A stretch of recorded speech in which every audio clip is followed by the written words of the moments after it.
Okay. I think I am live.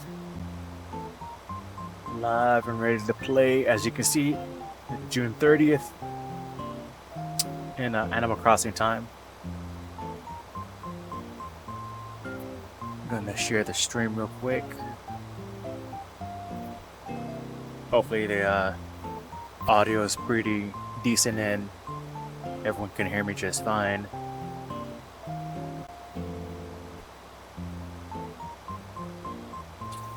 Just gonna hurry and advertise this on the old Discord channel.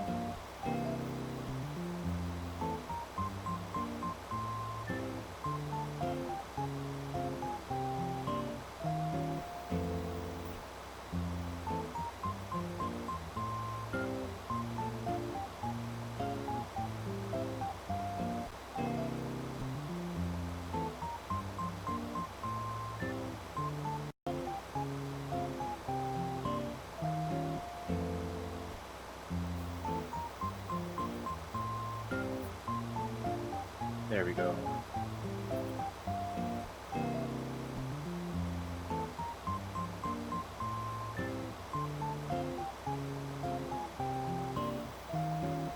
Okay, I am trying to share the stream.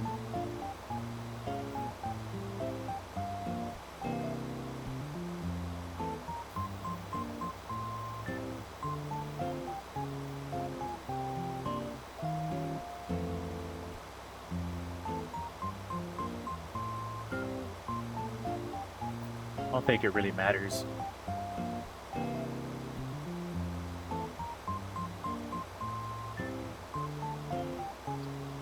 I've Discord streamer mode enable. I don't know if that does anything to disable or enable it. Okay.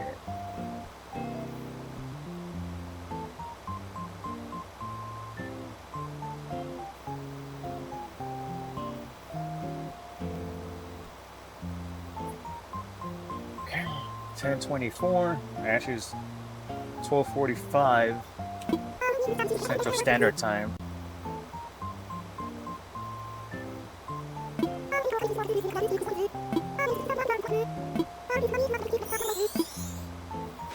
So one of the reasons why it reads June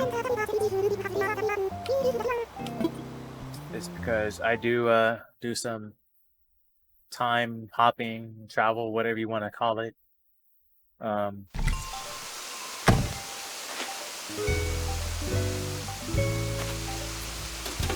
This is actually my daughter's account, and the reason why I logged in was because I needed to get gonna purchase another painting from Red. Red had 3 out of the 4 paintings that he had for sale were real, you know, so which is kind of rare. And this is some time ago. I got caught up running a tournament. I got caught up commentating a tournament and whatnot. So hopefully he's still there. I don't know if he's still this late though. I've never seen him there at this hour.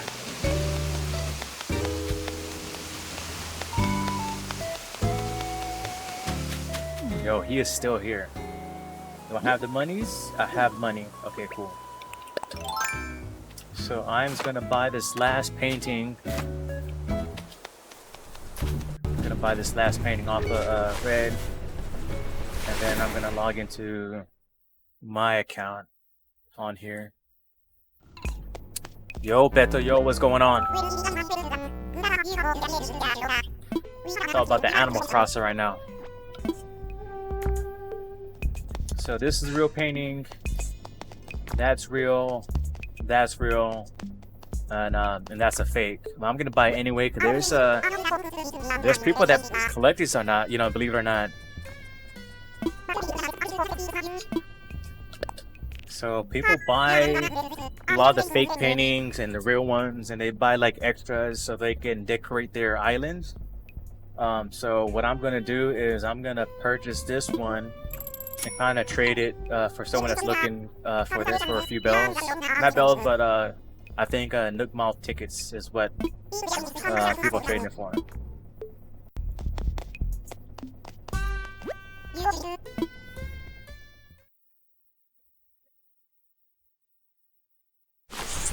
If you like simulation type games, then you like it. I mean, like when I first played the first game on the GameCube, I got hooked. Believe it or not, it's easy to get hooked in a game when there's so much like freedom and a lot of things you can do when it comes to like building and planting and whatever. So if you played Warcraft, and if you like Warcraft, you know, you'll probably like this game. If you played Farmville or any of those type of games, you'll like this game. If you like building stuff, you'll like this game. It's like, for example, you know, you could build basketball courts. I've seen people build like the football fields. I've seen soccer stadiums. It's kind of like Minecraft in a way, but you know, of course, this came first. So I just like you know, you building your own world, you know, to your liking. You know, you use your own creative flow.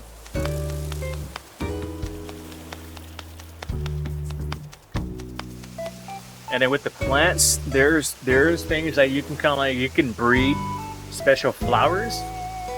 So, and it's like you know, a lot of games have these like you have completionists, right? So you have people that want to like complete all these like rare stuff. You know, they're achievement people. So just like any other game, you know, this game has like achievements.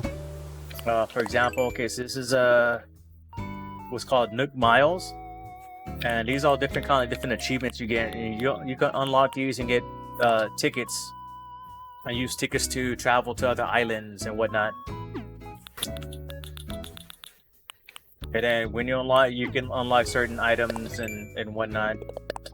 Like these are pretty much like all like the daily stuff, you know, the daily rewards. You can sell fruit. You get 150 Nook Mall tickets times 5.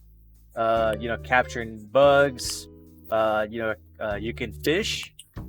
You can grow once you could plant a tree and you get points or whatever. So there's people that kind of farm these tickets and they sell them. So the thing with this game, there's an economy. There's an economy for this game out in Discord channel or in the Animal Crossing community. So they use bells, they use Nook Mall tickets, and they trade it for different items. So say this gnome here. So this gnome, right? You can I think I got this gnome. I purchased him in the store. But I think I first got him to like these balloons or whatever. So there's people that don't have, say if they don't have this particular colored gnome, they'll like they'll trade you for it on the community, like on the Discord community.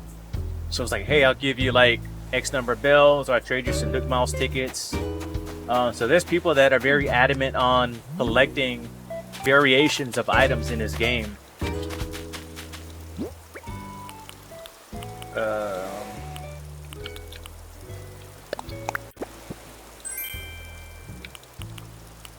So you can have like these lights, for example.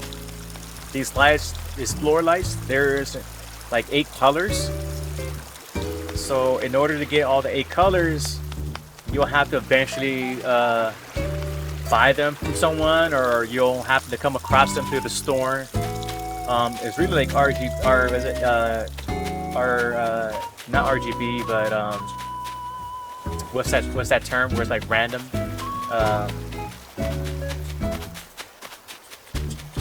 But you know what I mean.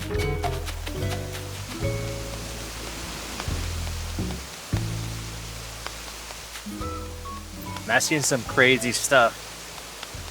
Crazy stuff in this game. I've seen people build like castles and They built like empires, and they built like the Harry Potter.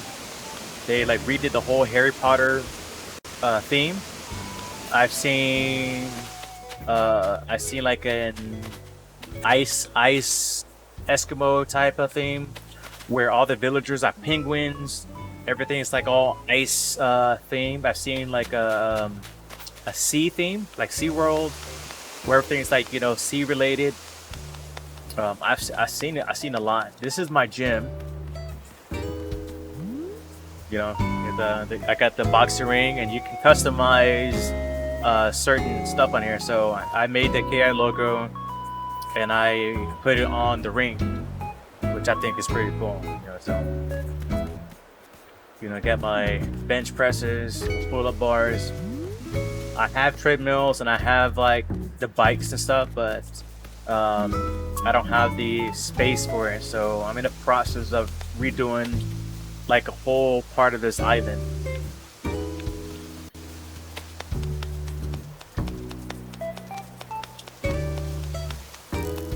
So yeah, it's pretty fun. I enjoy it. It's kind of give me like a peace of mind to kind of relax and kind of like, you know, I'll fish, I'll catch butterflies and whatnot. I'll plant, water my flowers.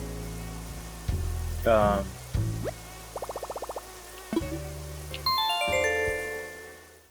like terraforming in this game. Is kind of like you want to shape up the island, so you're adding levels or you're decreasing levels. You're adding lakes, streams, waterfalls.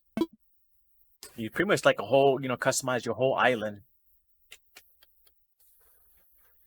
You can box in your villagers too. So if you have you have a villager that you don't like and you're trying to get rid of, you know, a lot of people kind of like box them in their home where they can like escape. And after a couple number of days go by, they'll want to leave.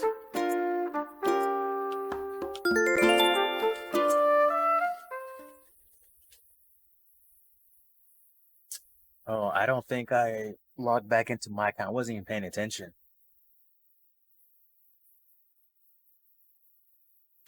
But yeah, man, I was like, this is like the perfect game to play, especially if you're not going anywhere, you're quarantined, you're stuck at home, and you want something to do, like, you know, if you want like your escape, this is kind of like your escape here. You know, escape to paradise. You know, build your own paradise. We spend a lot of hours at home. You know, a lot of people started picking up MMOs, games like this. A lot of simulation games. A lot of people have been picking up, and I didn't change profiles. Was paying attention too much to what I was saying.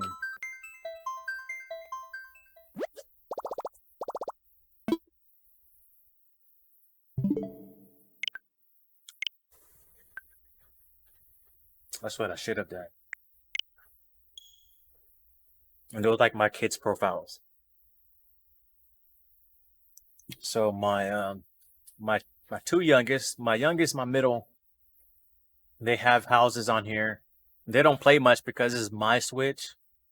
Um, but when they do play, you know, they have their own houses. They decorate their own rooms and whatnot. You can decorate rooms in here, uh, adjust the furniture, you know, all that cool stuff.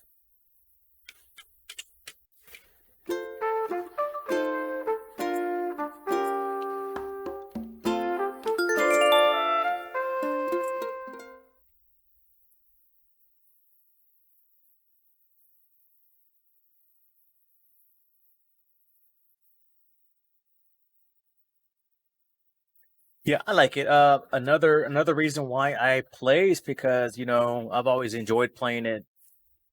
Games like these. Ever since GameCube version. Um, this is one of the games that me and my wife both played when she was still around. You know, I picked this up and then she played. Back then, you can have your own separate town. So it was a back then it was a town, right?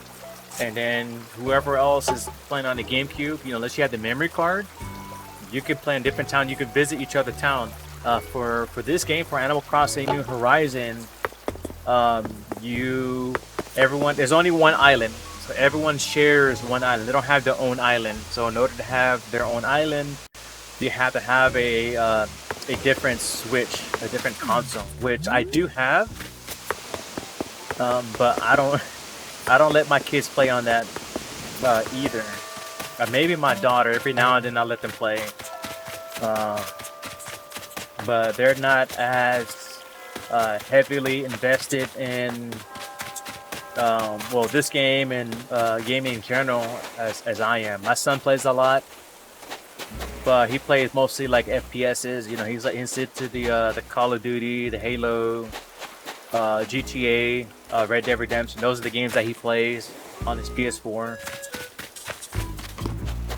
So you know, he plays a lot. My other two, you know, they play, but not as, you know, they're not like stuck on the TV as he is. And frankly, I don't really want them to be playing online. I like them to, you know, take breaks, and you know, I tell my youngest to, like, hey, you know, he loves Minecraft. I think it's very creative for him. He learns a lot. He has a very creative mind, so he's building, like, look, I built the zoo, I built this, I built a garage, I built whatever, and he's only 7. He gets a lot of ideas from YouTube, and he has his own little town and whatnot.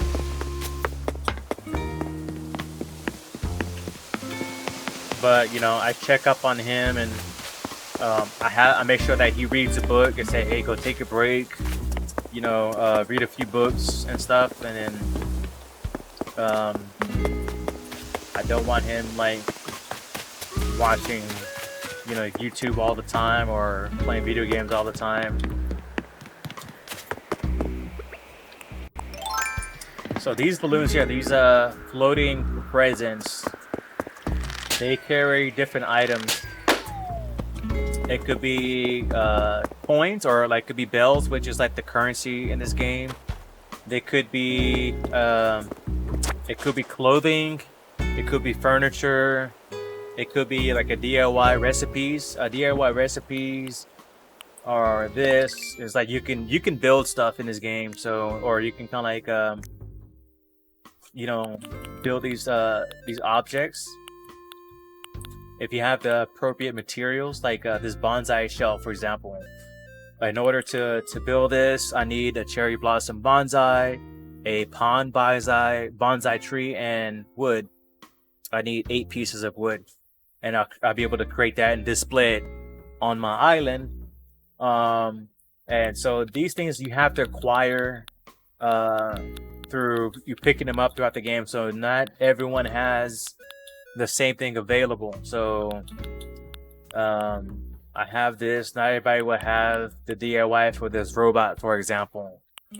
But if you have a spare, you can actually sell it to someone for you know, they'll trade you different items, Nook Mile tickets, and all that stuff, you know. So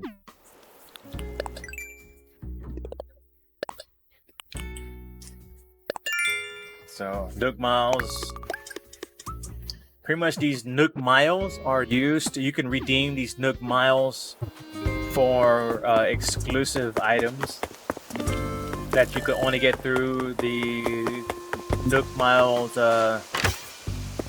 thing, which I'm about to show you here. So you get like this little ATM device up in this service center, or you know, town square place.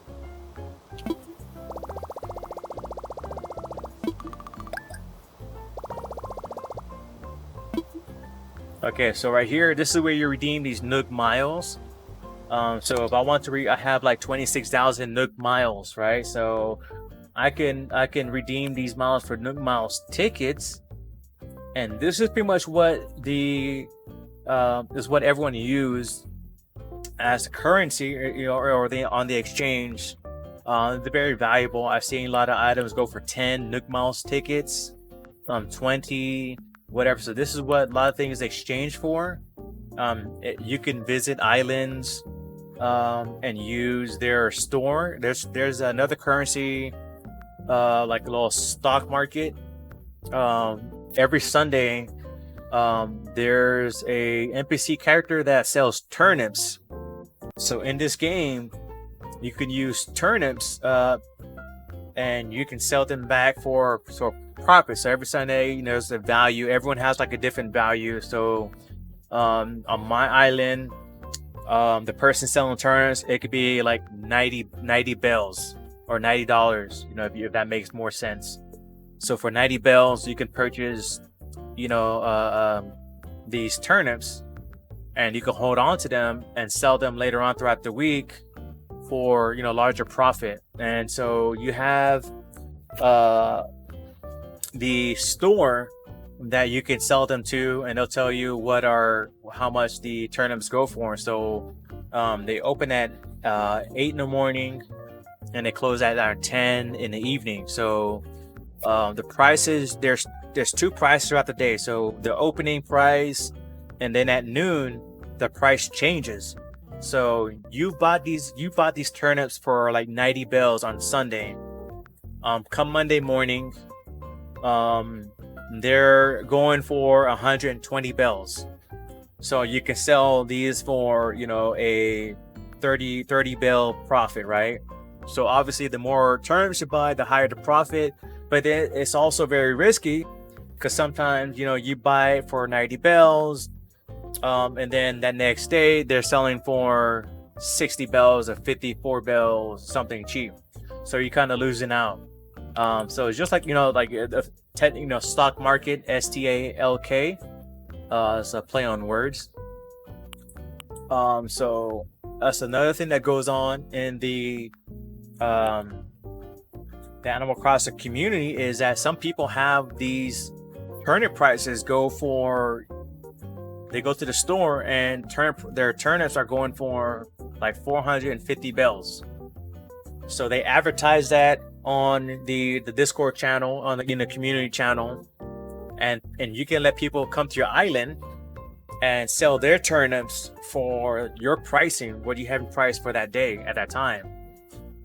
So in return, there's a lot of people that do like the return. Okay, well, hey, I will open up my island for you. You throw me a little courtesy tip. Say, hey, a little tip. So they happen to make 1,000,000 bells or whatever in return, and they'll like, hey, they'll throw them some bells their way, or they'll charge a fee. They'll charge a fee for going to the island, and it could be anywhere from 2 Nook Mile tickets, 10 of these. I've seen people charge 25 Nook Mile tickets, and it's all dependent on how much turnips are going for. So if they're going for a high amount, and then that draws more attention, so they're gonna make money off of going to your island. So you want something in return.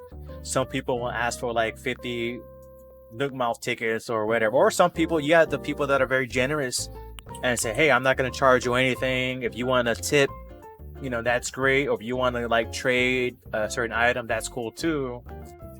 So you have that going on with this game, so anyway, back to the redeeming these tickets. This is an iron, I've been waiting for this. I don't have the iron fence, and I didn't have this recipe for the longest. I've been trying to trade Nook Mile tickets to get this recipe, and now that this shows up on my on here, I'm gonna buy it, so I can build these fencing.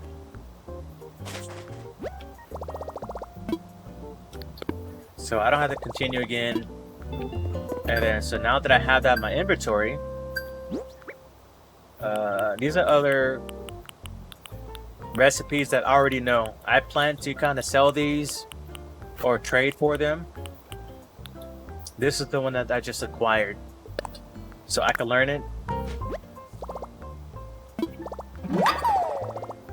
And now I can create these iron fences. So I would go here, and there's different areas that you can use to other like benches or workbenches to craft items.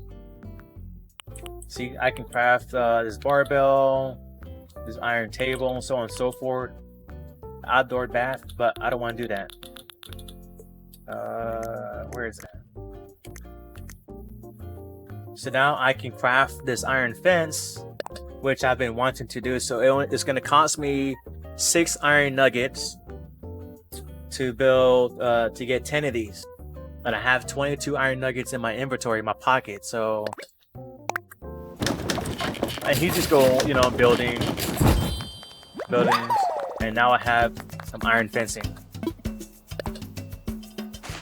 But you know, 10 is not enough for what I want to use it for. I been trying to get this so I could put around my either the gym or the basketball court that I had. And now that I have it, I want to make sure I have enough to go around the perimeter. So I have no more. See, I had no more iron nuggets left. So I have 4, but it requires 6. I need more materials.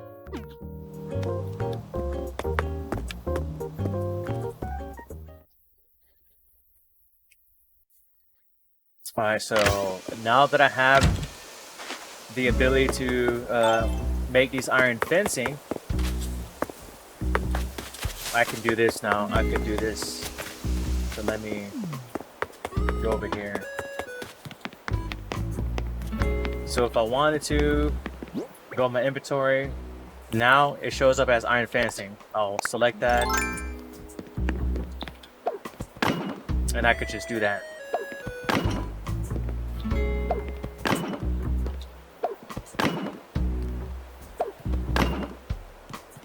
And there you have it.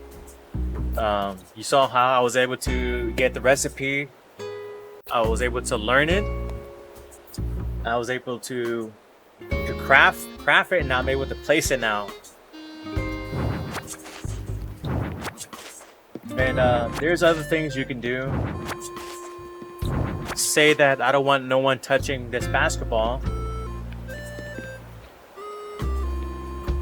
Hold on, if I could just, it would just let me build. Or, perfect example. Oh, she left. I was gonna trap her in.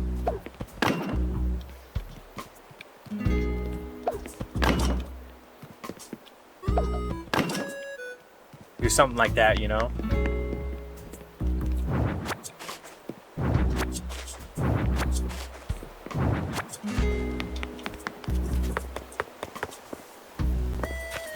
But now, this is the kind of fencing I want to use for the gym. So this was like this stone wall. It's kind of like a placeholder. But like I said, this is all being redone. Redoing all of this. So there's a thing with these roses. The reason why these roses are set like this certain pattern, like, okay, well, that pink doesn't belong there. Certainly it's kind of out of place, but you can breed certain flowers, like these black roses. Black roses, they breed gold roses.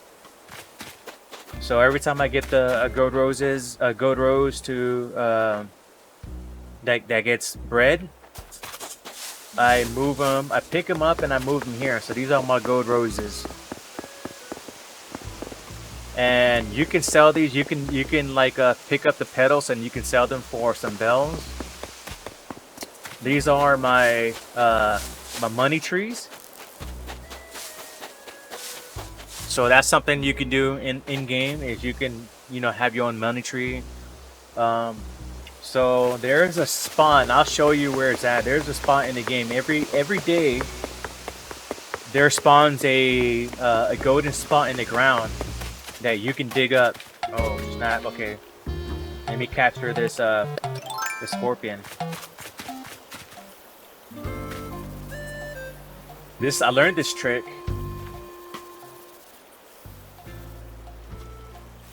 So when he does that, you know, you just don't move, and once he lets his guard down, you can get closer and not get stung, to where you can capture him.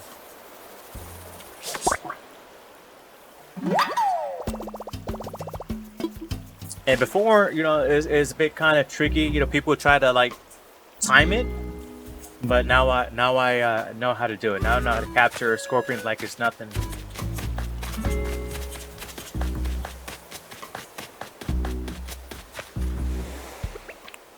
Okay, let me get this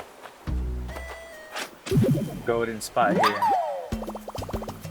See, every day there spawns this golden spot on the ground, and it's 1,000 bells. So what I do is I take these bells, I put it away. You can take any increment and you can plant it where the golden spot is, and you can only do this with the glowing hole. You bury it in the hole, and now you have a money tree.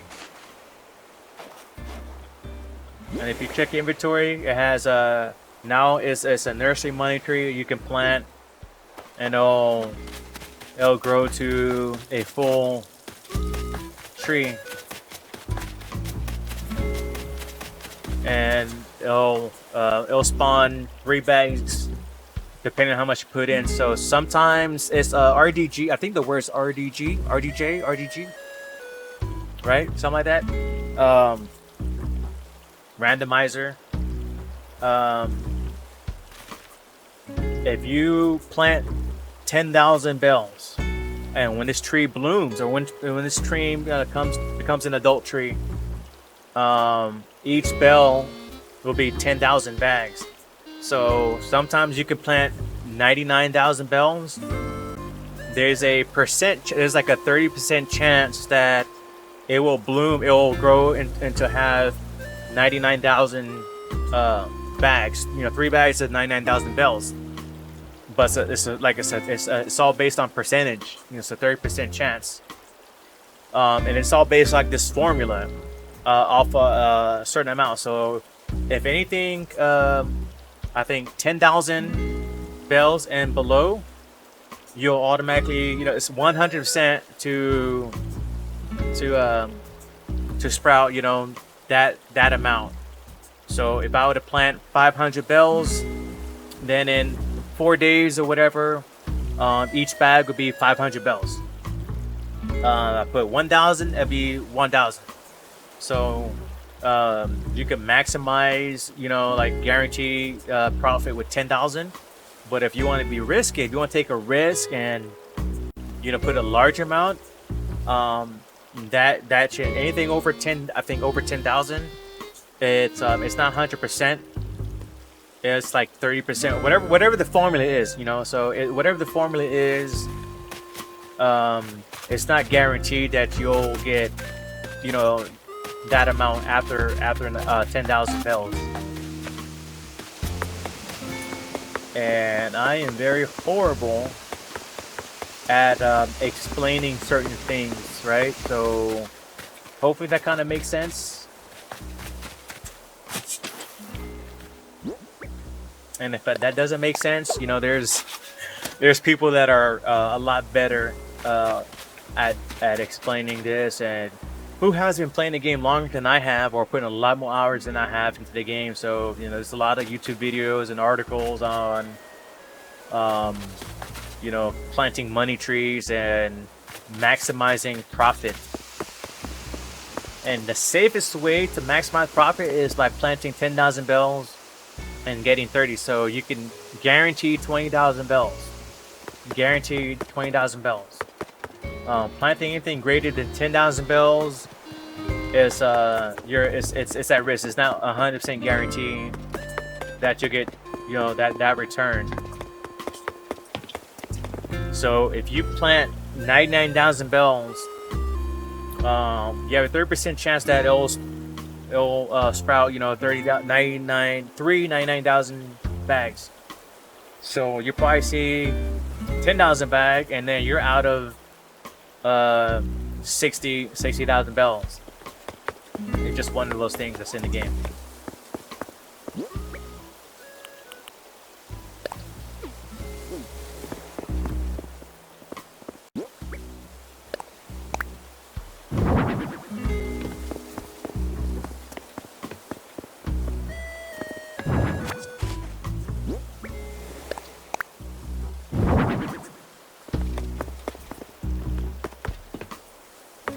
I like to have my my stuff kind of symmetrical.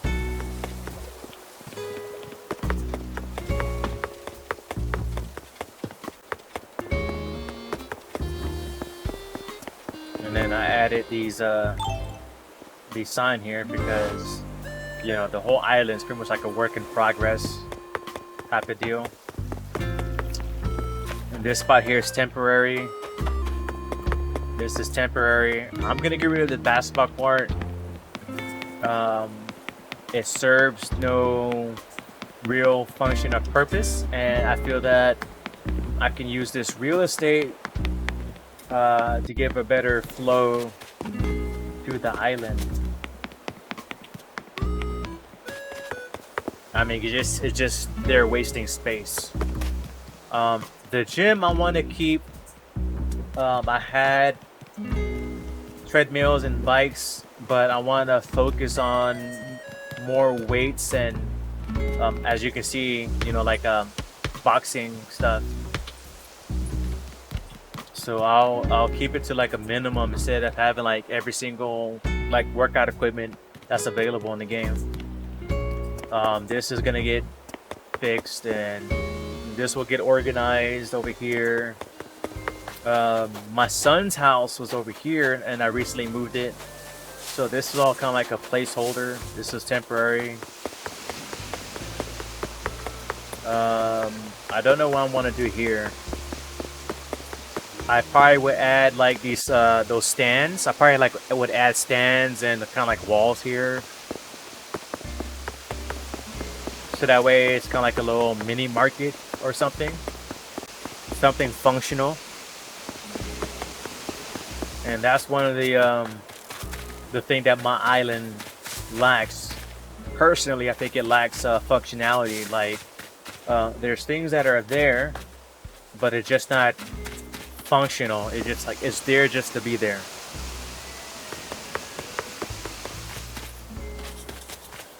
I don't know if I want to add another incline here, or if I want to kind of like terraform this to be leveled with this level here and kind of keep this edge here somehow. But I am not sure what I want to do just yet. This is getting torn down. This is just like an eyesore, and I was just experimenting.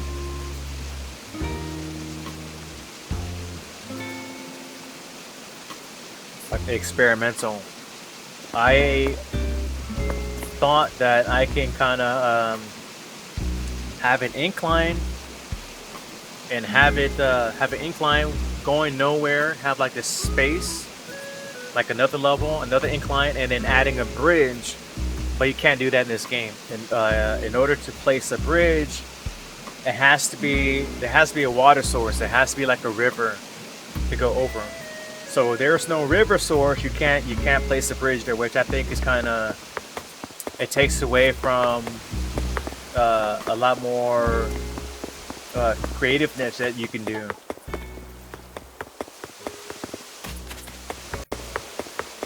Like I had wanted to, this is what I wanted to do, like here, was I wanted to see if I can build like a bridge that'll go across from, you know, this level to the next. But you can't do that in this game. Bridges are only available to go over water sources. I wonder if he's building anything. Yeah, so in a minute I am going to go and get the dream codes, dream access code or whatever it's called, and kind of do an island tour. I didn't go anywhere. I mean, welcome back.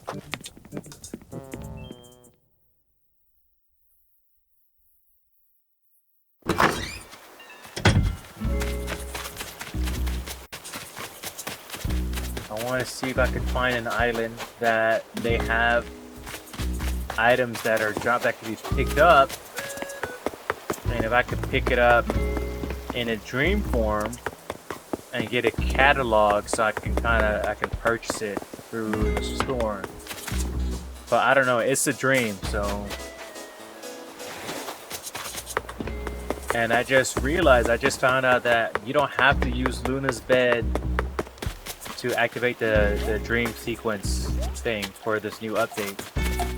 You can use any bed. I was on my son's account, on my son's profile. Check this mail, you know, got all the rewards or whatever stuff through the Nook housing, whatever. I placed the bed next to his in his place. I laid in his bed and I had the little, hey, do you want to go to sleep and dream? That's when I realized that you don't have to use Luna's bed. Like I'll show you. I have the bed here. So this is the bed that you get for the update. Luna's bed. And this is my bed here. So I can lay down, and this is what the prompt you get. Should I get some sleep? And yes, I want to sleep. Well, enter that dream phase. But you could do this with a regular bed as well.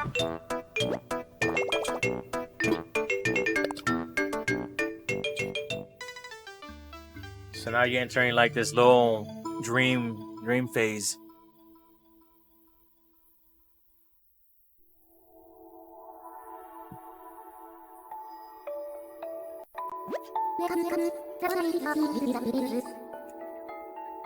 I'm gonna go to and see what kind of homes I can visit. Actually, this is one I wanted to visit earlier. This 5-star Japanese-ish theme island. Rosalie. So you select I want to dream. So now, you know, you have to have, you know, of course, internet connection. But actually put the dream address, which is what is supplied by people. So I'm on the Animal Crossing Discord channel, and I'm on the dream addresses, kind of like, you know, the Dodo airline codes. So let me enter their code here, 0534 4732 905 903.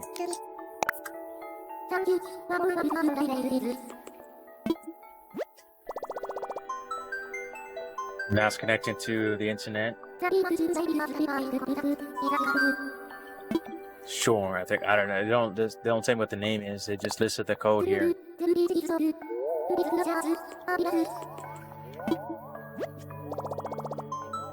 So, unlike visiting people's island where people are active, they have to be online, they have to have their gates open. This doesn't require any of that, you know, so they don't have to be online. They share their dream address code, and as long as you have that code, anyone can visit their island.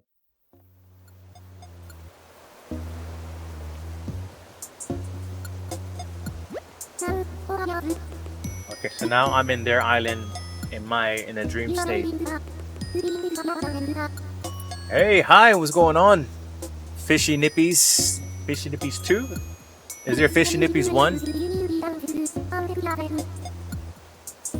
Yeah, I am streaming for the first time Animal Crossing.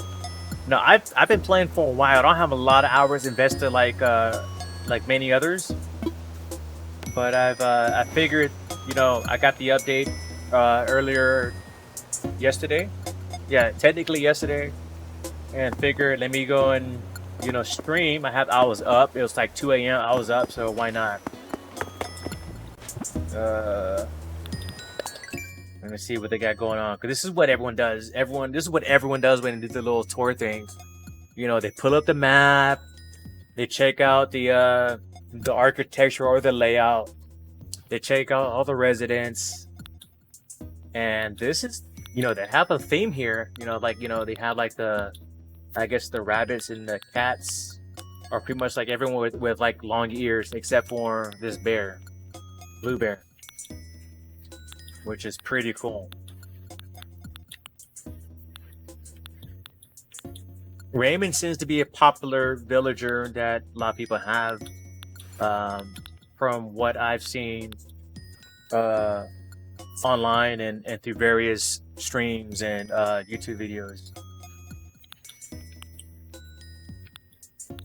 So there's two people, you know, Rosalie, and then you have Jeremy. I don't know, they're like siblings or whatever, but there's two accounts on this island. So I think I want to start from the sound. I'm going to go down and make one go clockwise if I can. So we'll try that.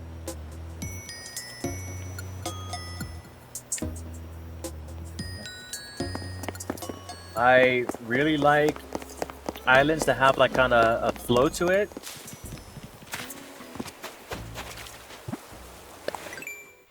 Okay, so we are here. We're down at the bottom. We're at the beach, right near the beach, boy. Okay, we got the airport to the left. So while we're here, let me go see what they got on their beach here. They got some shells. Let me talk to their villager here. It's such a dreamy place. Like, they're aware that they're in a dream, which I think is very cool.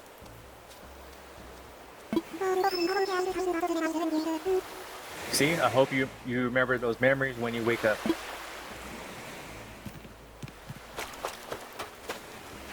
So they have like a oven kitchen here on the beach. Yo, this guy's staring me down. Why are you staring me down?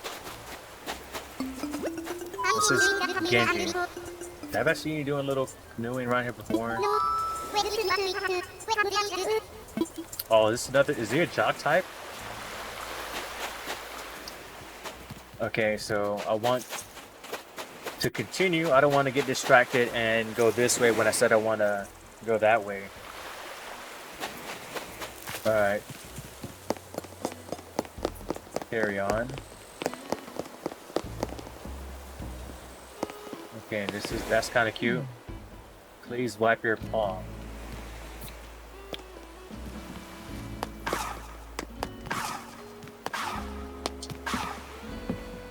Does that count? Does that count?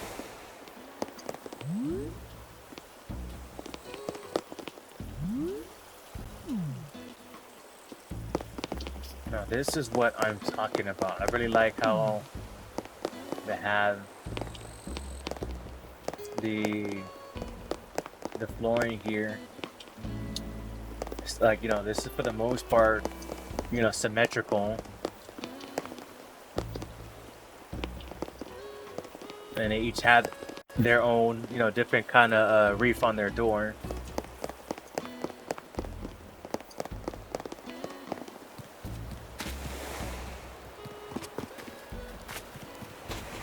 Got here, we got a castle. We got a.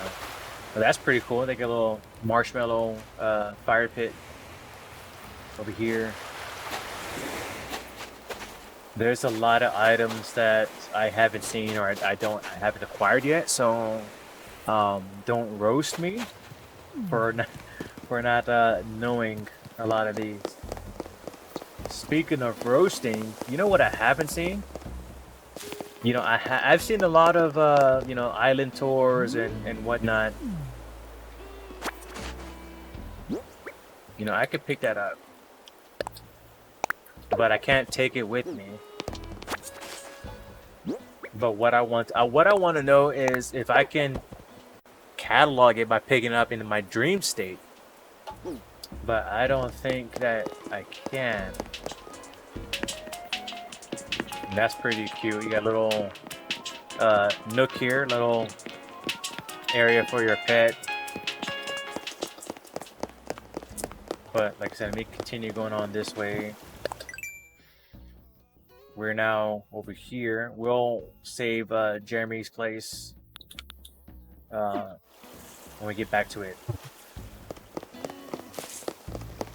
So it's a little spot you kind of jump over, which is pretty cool.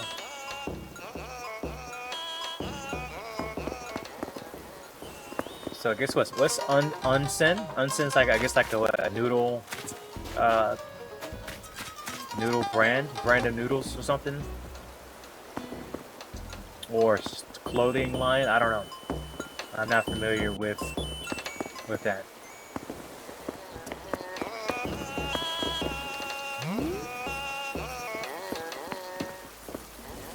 A little ice cream, like a little cake and sweet shop, sweets.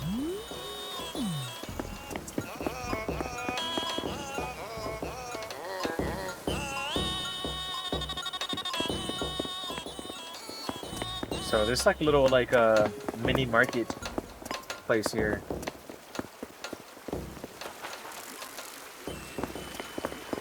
That's pretty cool.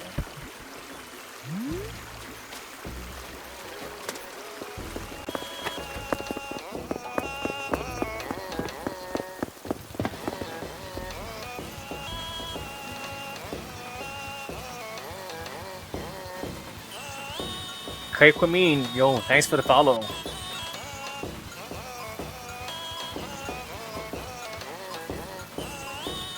Did I say it right? Craig Quamine? Craig Quimene? Chupando Suapao?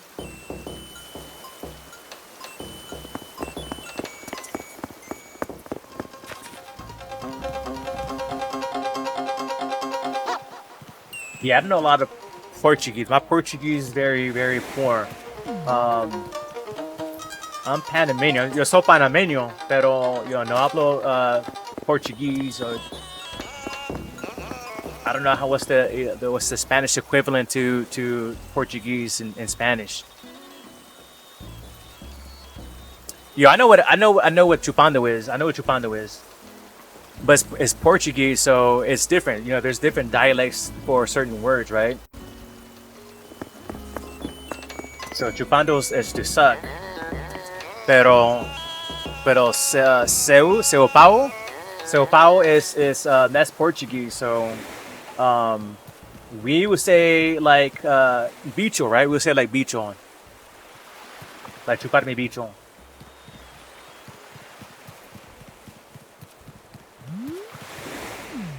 And there's a couple of other, you know, naughty words and whatever stuff that would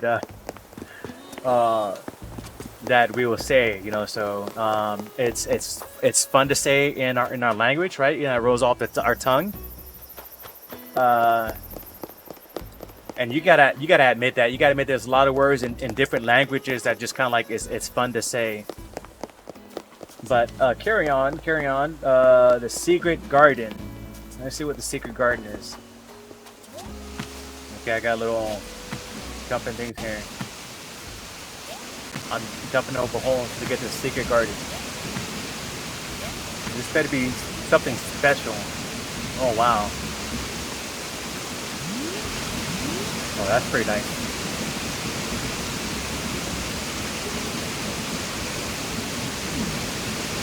You know, I have something like this. Except when I don't have, it's not a garden. I have a house in the center.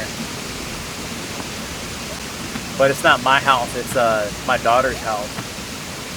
My daughter plays this game.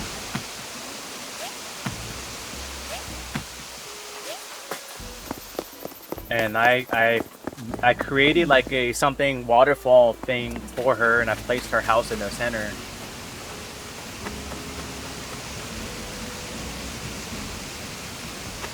Well, that's pretty cool. I had to get down here somehow.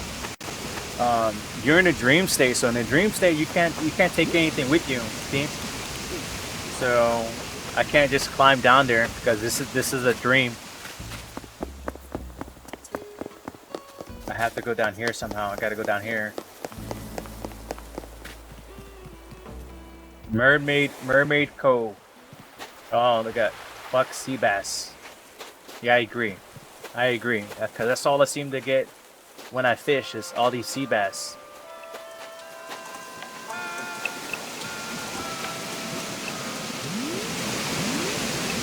Oh wow, that's kind of nice.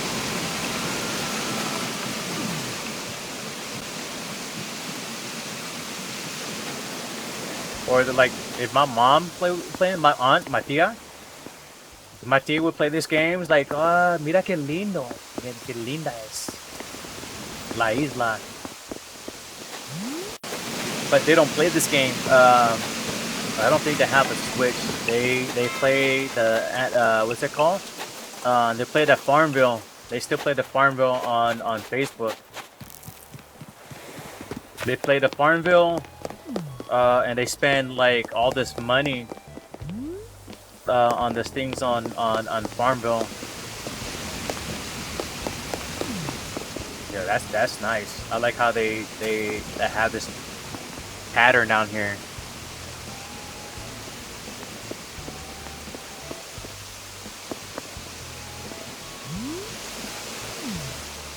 And did you know that with the T-Rex, I kind of did this by chance, is if you like hit the A button, like if you're picking a pet or whatever, the jaw is open. You can have it to where the jaw closed or the jaw is open,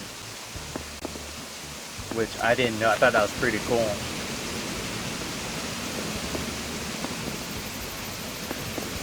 This is pretty neat. I might do something like this where you have like a staircase. You have the staircase going up another level. I don't know about having the waterfall between, because it seems like they're going nowhere, right? So I would want, you know, like a waterfall to go somewhere, like it is right here to the right, like it is like that. I just couldn't have it going down like this. Kind of makes sense, but to me, this doesn't. But it's pretty cool though. Nonetheless, it's pretty cool. And I like it how, you know, it kind of leads to the museum. And I wonder if I can get back there. I wonder if I can get back there somehow. I don't think you can get back there. I think it's like it's blocked off. But you have the binoculars there, my guy. You have the binoculars here, so I can look out into the ocean. But how do I get back there?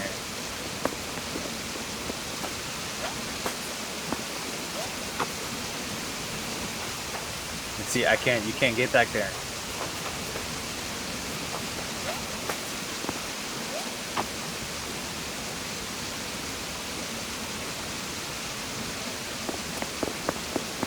Anyways, yo, I appreciate you stopping by. Pretty cool. Okay, moving on. Going down this way. See, I like their street lamp, like for my island, because the colors is determined by the color of your airport thing. So my airport is blue. So my my street lamps are green. Green's okay color. It was my wife's favorite color. I'm more of a, you know, blue's my color. So, but I would love to have, you know, white street lamps or black ones. And that's a pretty cool view right here. I like this view here. You know, take a break, sit back. Want on a snack, grab a cola or Coke or pop or whatever you call it, you know, wherever you're from. Oh, look at the koi fish on here. Uh-oh. So they mentioned in the Discord that it's like a Japanese theme. And that's kind of like part of like the one corner of my island is kind of the same way where my house is at.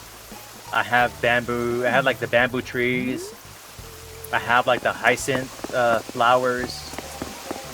I have like the imperial fencing.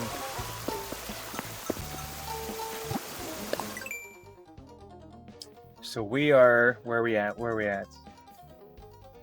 We are here, like in the center now. So we're making our way up. I'm gonna go up, make our way up, and go back down. So I want to go down here though. Okay, that's the town hall. Okay, so go back up and see how this is what I like about a lot of these islands that have that flow to it, to where you're kind of directed into the next area.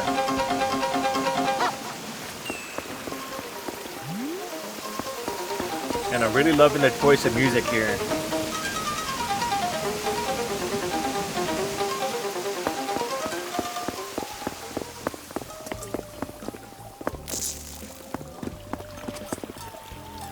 But I can't catch any bugs.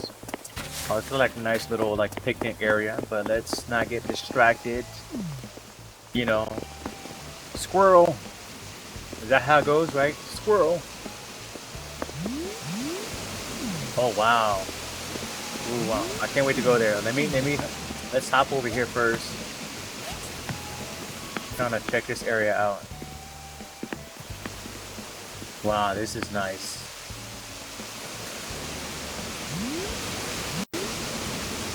Wow, that's pretty. That's pretty.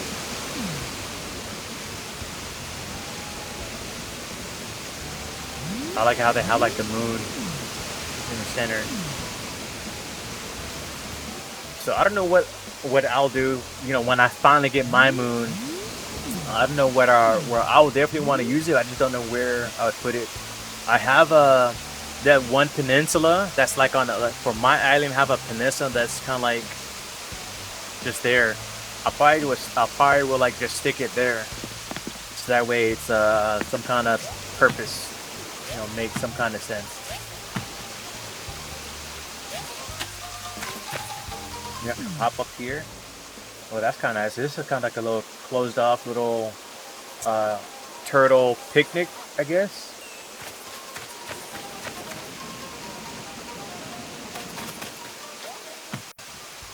And then go back over here. That's kind of nice. I like that. I like how they have these little miniature like stepping islands or whatever you want to call it. These things I haven't built the arches yet. I don't have the recipe for the lion statues either, but I will.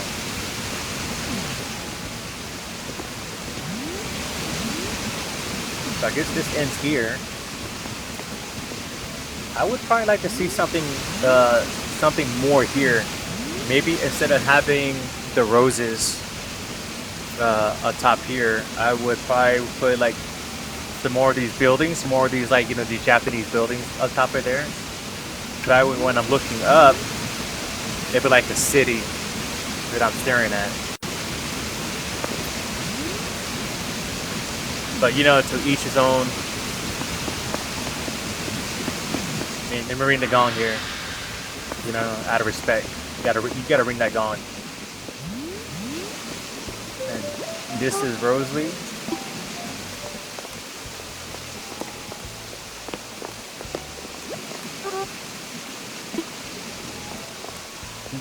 I heard the theme. It sounded like a Sailor Moon thing. I don't know if that's just me. I might be hearing things. Speaking of Sailor Moon, our island at one point had our island theme was Sailor Moon, which was my daughter's idea.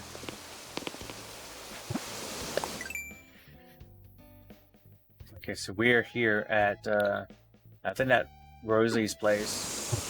So let's check out her pad. Let's sip some water out of this Coca-Cola restaurant cup that I don't know. I don't remember how I acquired this. I think I got this cup from a restaurant when I was stationed in North Carolina. Or I think I got it from my mom. She used to work at a restaurant, so she had like a ton of these cups. But anyway, yeah, we got dual LCD screen action up here. One shut off. I probably would have turned that on and then moved it up. Maybe they couldn't reach it, or maybe it's the reason why it's off. Maybe it's busted. Who knows? We got the his and hers, stream or gaming area, and it looks like, what is that? Like a proposal ring? You see that little ring there? That's pretty cute. That's pretty cool. I'm willing to bet. That's like a proposal ring.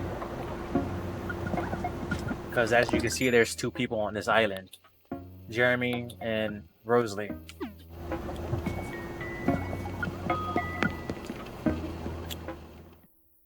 And they probably use this one as like the main account, and the other one's probably for storage.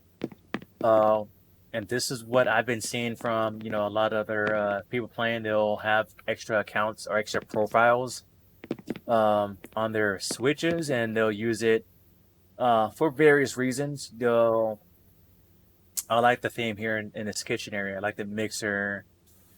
You like the placement for a lot of things. I still don't know if the frying pan. You see how it has food on it? My frying pan doesn't have anything. I've seen people with eggs. I've seen people with like this pasta type of thing. And I don't know if that's something that's like a different variation to the frying pan that you can get. But yeah, I just don't have that yet. Yeah, it's pretty cool.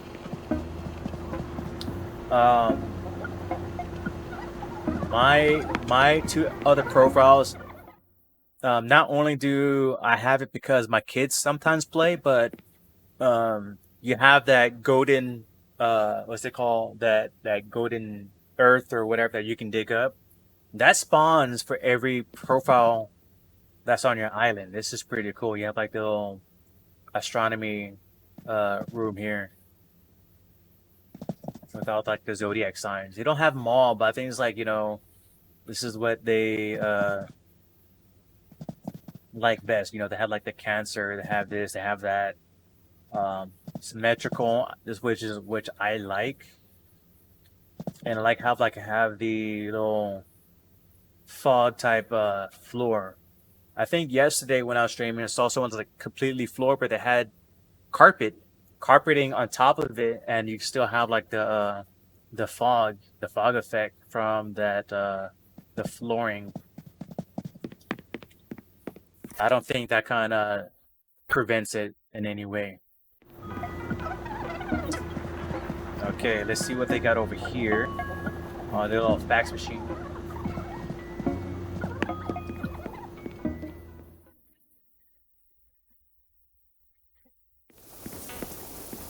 Ah, okay, this is like the little bathroom area.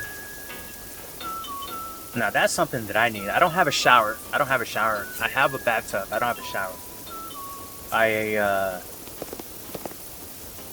have a catalog, one of those window walk-in showers, standing showers, but I haven't purchased it. It's like 190,000 bells, which I have the money for. I just haven't, purchased it.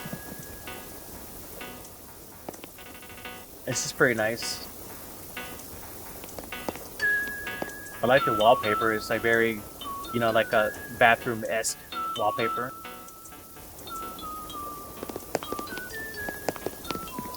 But nothing on the walls. There's just, just towels, but no pictures, no paintings, nothing, so pretty bland. I think I'll go to the basement first.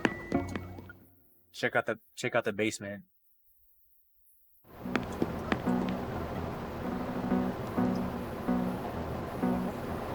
This is pretty nice. This is kind of like a little their den area, and what looks like to be like an arts and craft. Some painting. Some kind of arts and craft project over there. I don't think they have enough lights. I don't think they have enough lights in this area, but it is well lit, and you have no problem seeing when you're reading books.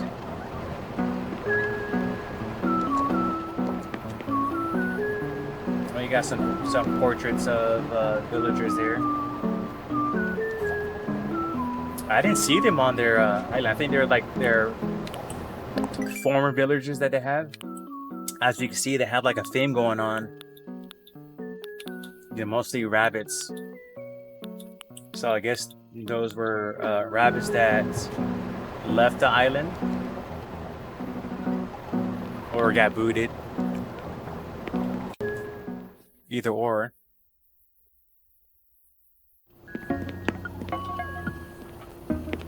Time to check out the upstairs.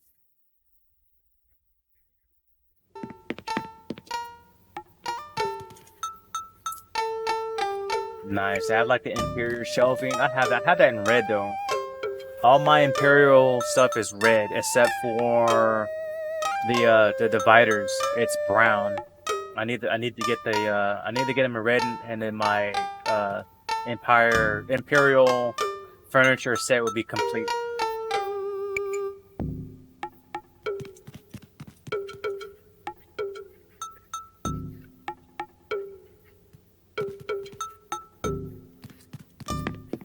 And they said that they did say their theme was, Japanese-ish. Too much pink? Yeah. Too much pink for me too. I don't mind pink. I have a couple pink shirts when I'm feeling kind of very confident and not as fluffy. Right now, because of quarantine, I've been kind of, added a few pounds. So, I'm a bit fluffier than what I would like to be. So I can still fit those shirts, but it's like really, really snug.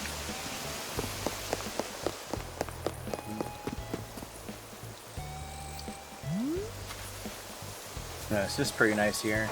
We have all the icings here. I only have red, orange, and yellow. And I have pink, but I have pink in a different area. I'm not trying to have like all the colors. I just want purple. I want purple because it'll match with the closest to blue. I don't think there's blue, is there? They don't have blue. Well, they do have blue, but I'm trying to make purple, and I think trying to get blue. And this is pretty nice. Like, it's like the wedding ring. And these are all from the anniversary set, which is one of the reasons why I'm still in June, because I went back to, I want to maximize the hearts so I can purchase everything, which I just did. And who knows, maybe later on people will be trading hearts for Nook Mall tickets or what have you. I'm gonna pick this up because I can. I can't take them with me, but it's always fun picking up items.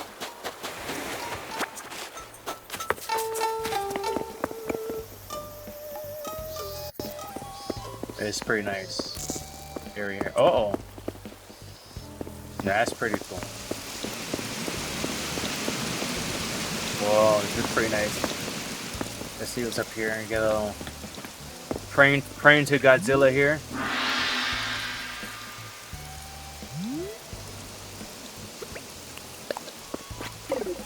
Pay your respects. Gotta pay my respects. Yo, I'm telling you, man. I'm telling you, I've added about 10 pounds since the quarantine.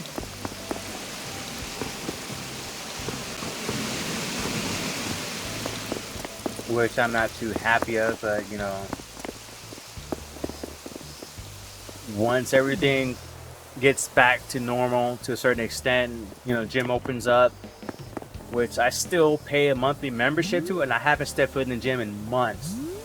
But you know, I go to Planet Fitness, so you know, the $10 a month. But I'm the black card holder, so I pay 20. Still a lot cheaper than the golds and you know, other gyms. Look, more pink for you. Yo, sup, anime freak? Yo, hey, are you gonna enter that? Are you gonna enter that KI tournament on the 15th next month? Yeah, KI United tournament. A lot of people is gonna enter. A lot of Japanese players. It's global. It's gonna be big. It's gonna be a lot of people are coming. You know, they're coming out of retirement to play. Top 8 payout. Top 16, top 16, top 32 if goals are met, you know. So hopefully the stretch goals are met and we could pay out top 16, top 32. And if anything, you know, it's always good to kind of to catch up with old friends and, you know, rivals and whatnot. And this is the part of the island we started off at the beginning of this tour. I've never been to a gym.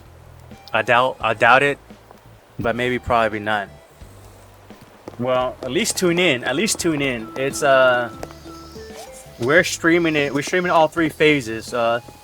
Pools, top 6, top 32, and then top 8. So if anything, you can stop by, you know, check out the tournament, see who's beating whose ass, and then, you know, hop back out. We have a guest announcer, a guest commentator, and that's none other than Kevin Bayless himself, the original voice actor for Jago and Glacius. So he's commentating the event, and he'll do his Jago voices and stuff, which is pretty cool. I've worked with him before at a previous tournament. He's a really cool guy, and he was telling us all this backstory on how KI came to be. You know, who came up with what idea, all this other cool stuff. So this kind of concludes the whole island. I don't think I missed anything. I pretty much got everything here. I didn't visit Jeremy's house. I said I was gonna be last. So let's go check out Jeremy's casa. You've grown out of fighting games for the most part. Yeah, you know, fighting games are something that's, I wouldn't say it's an acquired taste. I've always played fighting games, you know, so that's like my favorite genre. That and RPGs. So fighting game was something like I just recently picked up, and you know, I've always had a love and passion for martial arts. You know, anything fighting and competitive in nature, right? So, which is his house? I think I've passed it. Yes, this is the one above.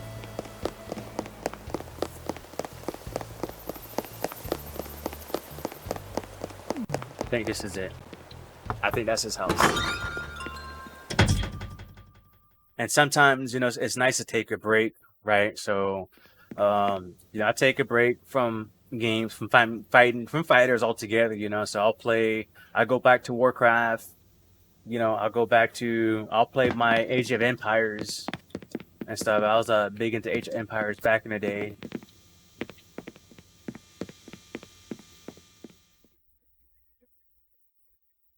Yeah, you know, something that the patience for. You see what I'm talking about? Like, you know, sometimes, you know, the focus is on a different area of the island or a different house. And Some people primarily use these additional profiles for, you know, stocking items and other things that you can't leave around the island, like DIY recipes. Because you get hit on points for that, for having too much clutter. Yeah, I think they use this place as a storage, and they live in the main, live in the main house up above, which I showed earlier. You know, they had like the his and hers gaming setup, a little engagement ring, which is pretty cute. Should I even go to the top floor? Should I even bother knowing that's gonna be empty or kind of full of stuff? Okay, a little under the sea level type of thing.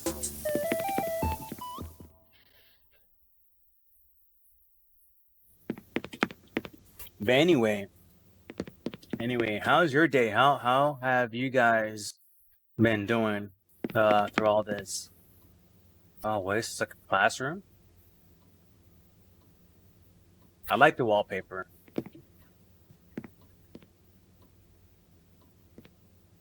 This is like some kind of tea house or it's just pretty nice. Yeah, but that's it. That's it for this island. I pretty much went through everything and every corner, and I didn't visit any other villagers' houses. I don't really want to do that.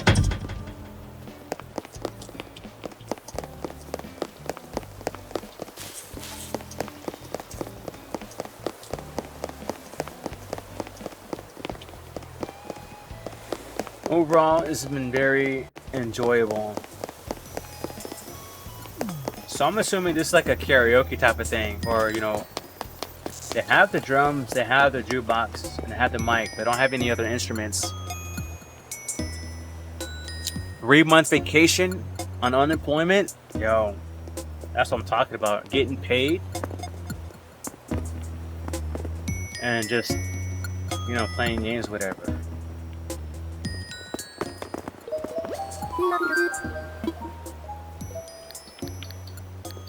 You could report dreams? Why would I want to report dreams? Oh, inappropriate content?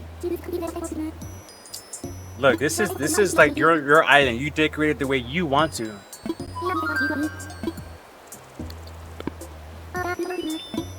Wow, you're gonna snitch on someone's you're gonna snitch on someone's place because they have something that you don't approve. That's crazy.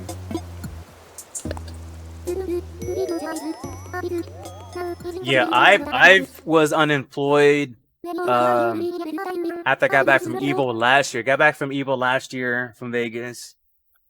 Was working remote the first day back, and I was asked, "Hey, are you in the office?" I said, "No, I'm at home working remote." So we thought that you'd be in, because we wanted to pull you in, we want to talk to you, whatever.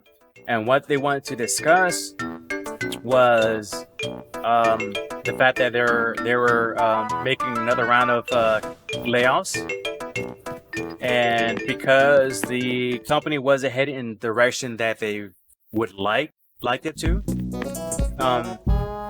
because it was their second wave, that the second time I've been laid off in the same company due to a merger.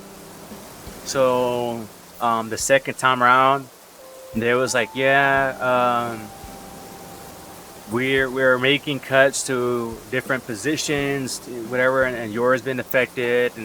But I was given the severance, a nice severance package for someone that's been there not that long, So it was great. It was very kind of unheard of. But it took me forever to find something else. I found something at the end of February this year, and then right before this whole quarantine thing happened, It's crazy. It's crazy, man. I was like, I lucked out, find something, salary. It was a lot less pay than what I was making before, but I was taking all these interviews. I had an offer for Mahi Gaming in Florida. I think it's what it's called, like Deerfield, Florida, or something like that, by the beach. But they ended up rescinding. Is that the word? The offer, because it was a lot more than what they had intended because of my what's it called? My transfer or my of goods, housing goods and all that stuff. My relocation costs. It was estimated at $75,000 to $8,000 to relocation assistance, or how much it would cost me. So that would put me, I think that was putting me over what they would wanted to pay on top of side, which they said at first they would cover, and I guess they kind of changed their mind and said they didn't want to do that. So it was like, whatever. So I ended up taking next best thing. I came across an IT position. So now I'm doing IT for this company.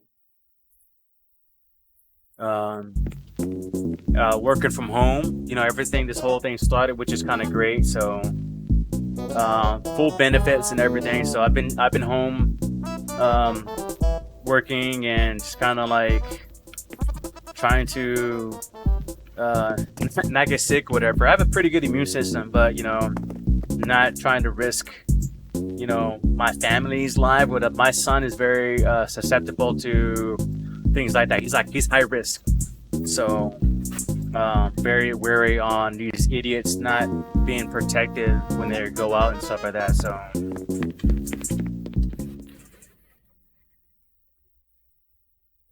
but yeah, that kind of sucked at first because I was going through my savings. I was going through everything that I had, keeping up with bills, the house, the car, insurance, all that.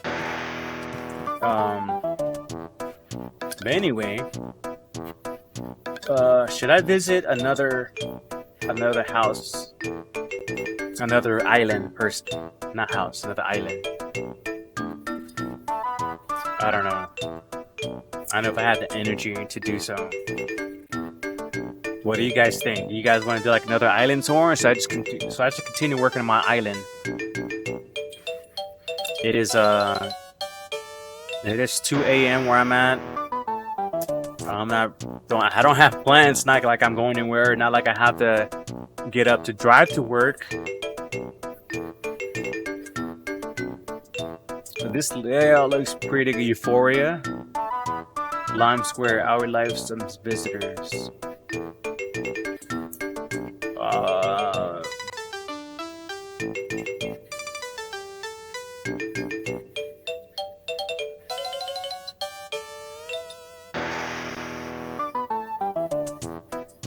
Let me see if I can switch. So this is pretty much what I'm looking at here. Is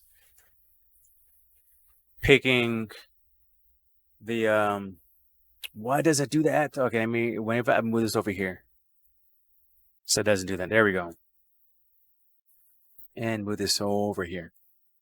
So these are the different islands that I can get the codes to. I can visit in the dream state. This looks pretty cool. Beach is under construction. 800 plus hours. Heaven themed island. And I guess that's supposed to be Jasmine, right? It's supposed to be like a cute way of spelling Jasmine. Okay, cool. We'll try that. I don't see anyone obliging.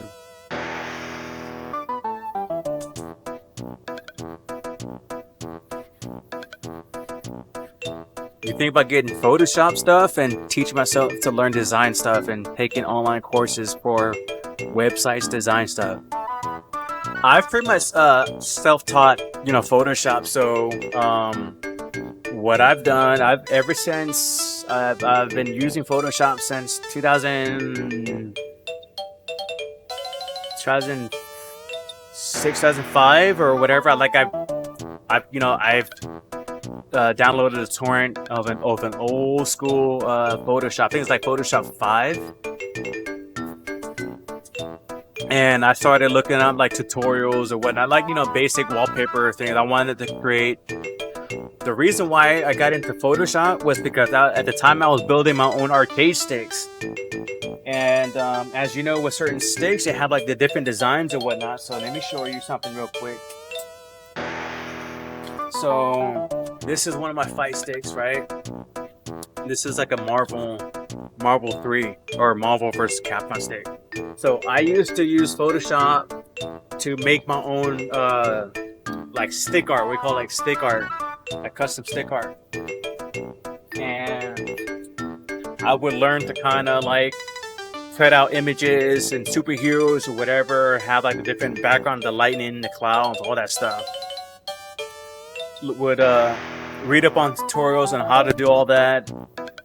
Where to get it printed. Back then it was Kinko's before they merged with FedEx, and now it's like FedEx Office or whatever. So anyway, I started Photoshop because of that, and now I've been using Photoshop to kind of use images for work, or like the websites for work.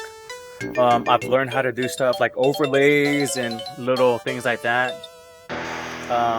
And all that stuff is available for free. You don't have to purchase like any like online courses and stuff like that. You can find all that for free on the internet. You could just Google, layouts or overlay tutorials. There's a lot of YouTube videos on how to remove backgrounds from certain images. You take a picture with an ex-girlfriend. It's a good picture, right? It's a good picture of you, but you don't want your ex-girlfriend in the picture. So there's tutorials on how to remove her, and then how to retain the rest of the background on there. So there's tutorials how to do that, which is really good, and it's free. You don't have to pay anything. So I would advise, and I would suggest, just kind of Googling, Google how to. What I'm doing?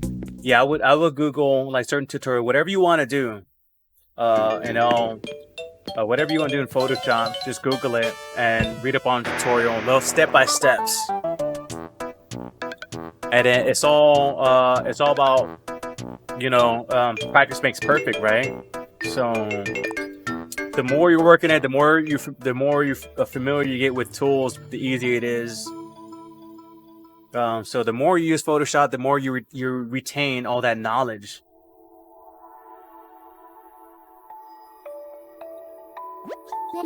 Like this layout here, this overlay, I've went to like, okay, I wanted to learn how to do like the square, the whole grid thing.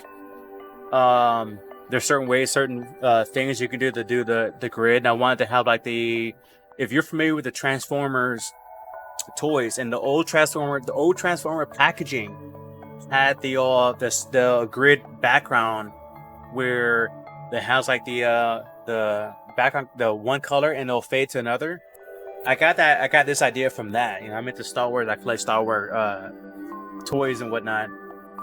So Star Wars, not Star Wars, Transformer theme. That's what Transformer font for the name, whatever.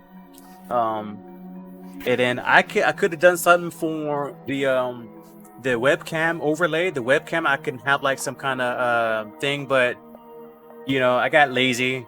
I have older overlays that I have that we make it all fancy and have like the name down here and whatever. It's all personal preference, It's all about the content. I don't really stream that much anyway, so it's not like something that I want to invest that much time in, because I don't really stream that much. I'm not a, streamer, per se, to have something that fancy. If I wanted, I could do it myself. And I just like looked up, quick tutorial on how to have like the special frame or whatever, They have it set up weird now. You can't just buy it. Yeah, right now on this PC, I have the payment thing. I pay the $9 a month for Photoshop. I do have an older version. You can use older. You can find older versions of Photoshop on the internet, like torrent. Like I still have Photoshop 5.0. I have Adobe After Effects. I have all the old school stuff. There's a free version. Okay, so there's a free version that you can download because it reached like 10 or 20 years. It has been in circulation or whatever it is. They're offering it for free.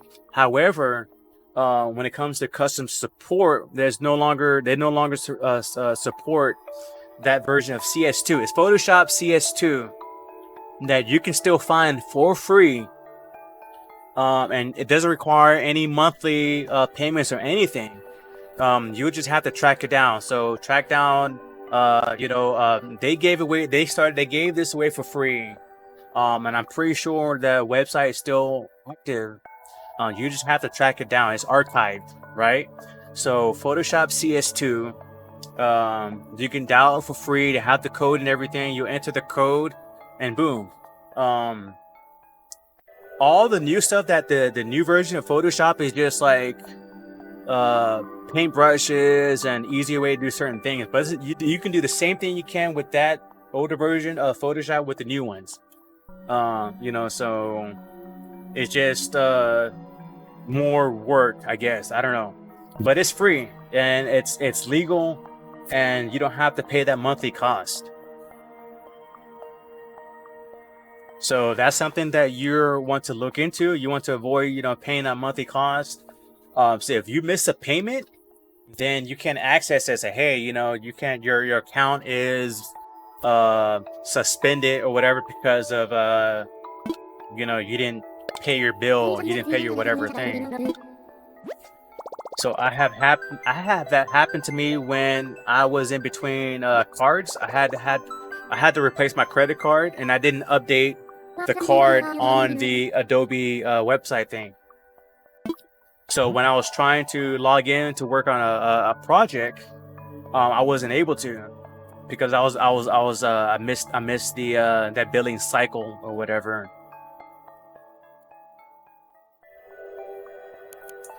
3, 4, 2, 9, 3, 8, 9, 6, 5, 2, 7, 9. This is the island that that's heaven themed, and they spent over 800 hours. That's crazy.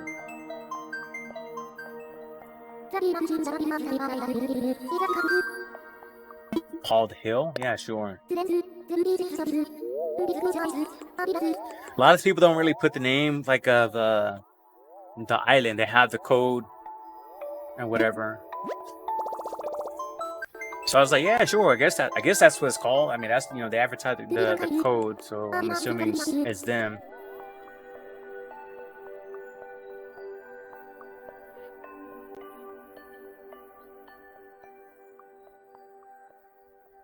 So I don't know about you, but it is hot. It is hot where I'm at.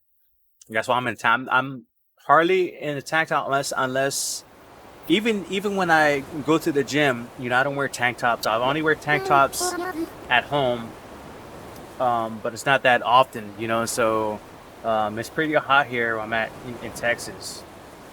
Even I think the coolest when it gets cool, I think the high 70s at around 6, 7 something a.m. Right now, still like in the 80s. I can't wait for it to cool down. Like my AC is stuck at 68 degrees. I keep it nice and cool in the house.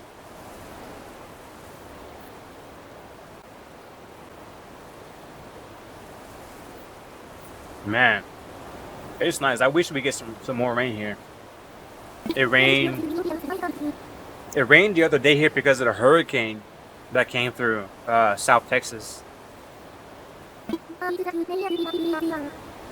So we got some of that rain, but it wasn't a lot. I mean, it was enough to wash my car, but okay. What do we have here? What do we have here? This is their island. It's called. Wow. I thought it was heavy theme. Okay, this is pretty much like okay. So let me tell you. Let me tell you the meaning of like the different color of the green. So this is pretty much like the level, right? So you have level. The lighter the color, the higher the elevation of the island. All right.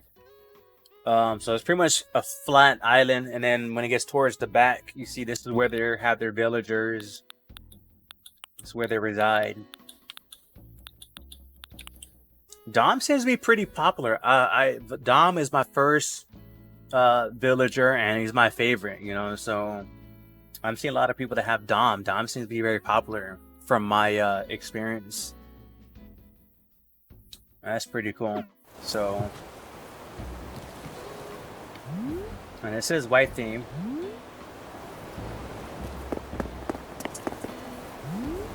Their stuff, their flag. That's pretty cool. That's cute.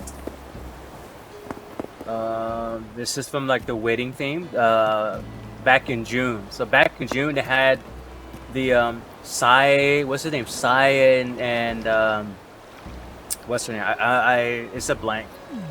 But I do remember the guy's name. So they do like an anniversary every year in June, and throughout June you can do the anniversary photographs at Harb's Island, and she gives you hearts, and you use hearts to purchase these these themes, like like the wedding cake and this arch and the other things. She's just chilling. She's just like standing there. But where to start? What are these? This is pretty cool. These like just are these just boxes or cabinets? I don't know what they are. That's pretty cool. I like how they have items kind of like placed on top of it. I don't know what they are. I've seen a lot of clever use of different furniture. Like this could be like a bookshelf for all I know, and they kind of flip it backwards.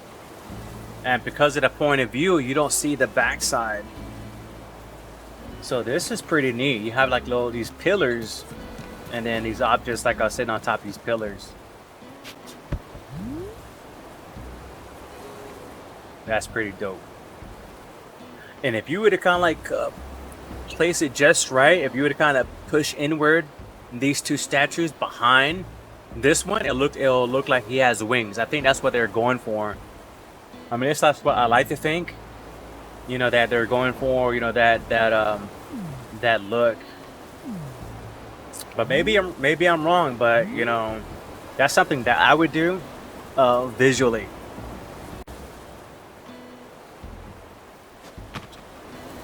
I think that's pretty cool. Maybe they don't realize it, but if they were to move him forward, move him forward and move him back and kind of push it in, and then when you kind of look up like this, it look like he have wings. That's what I'm going to do. So I don't have any of those statues yet, but that's my plan whenever I do acquire those pieces. And that is so, look at that. That's so freaking neat. Wow. I'm getting distracted. I wanted to go clockwise, but I'm getting distracted. I want to really check that out really bad. That gives me that Alice in Wonderland vibe.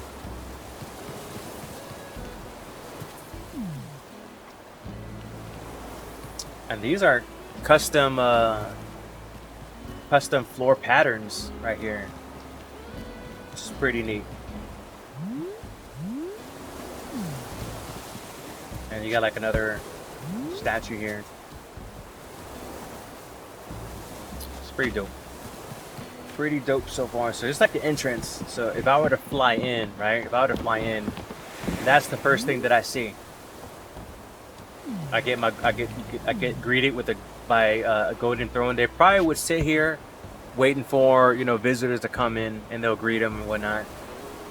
That's what I imagine. I like an island that has some sort of function to it. Mine doesn't have any functionality to it. My place, my villagers' houses and everything it's just there. It just exists to exist. It has no flow whatsoever. This has a flow to it.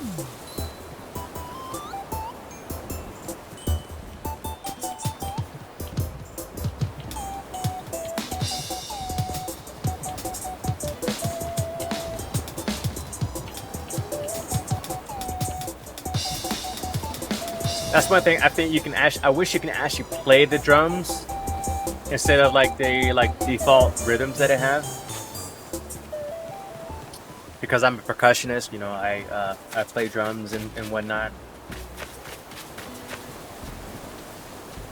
But I am liking the vibe of this island so far.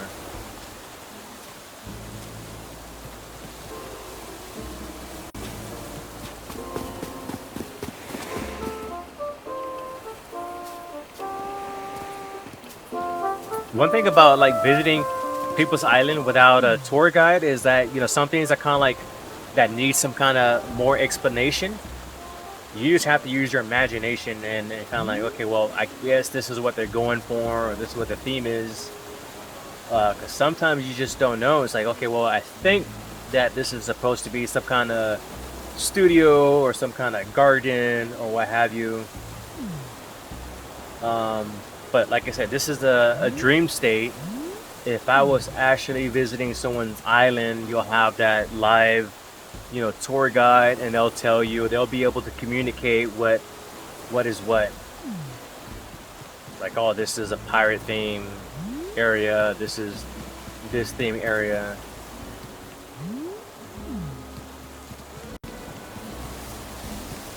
And maybe I should be doing more browsing than talking.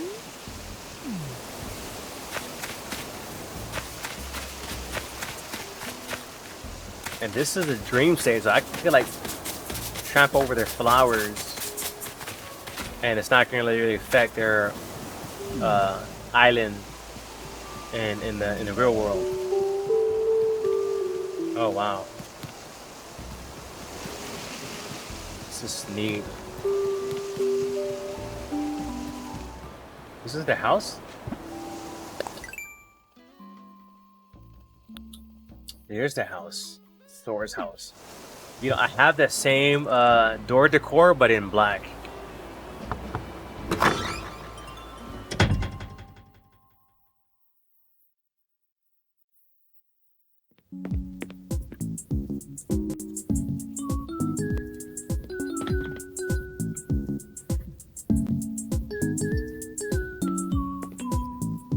Yo.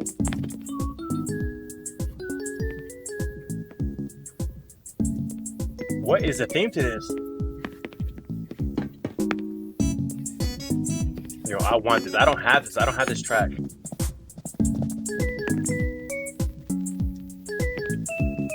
It's not gonna tell me? Oh, it's not gonna tell me. That's okay. I'm gonna use Shazam and I'm gonna figure out what this tune is.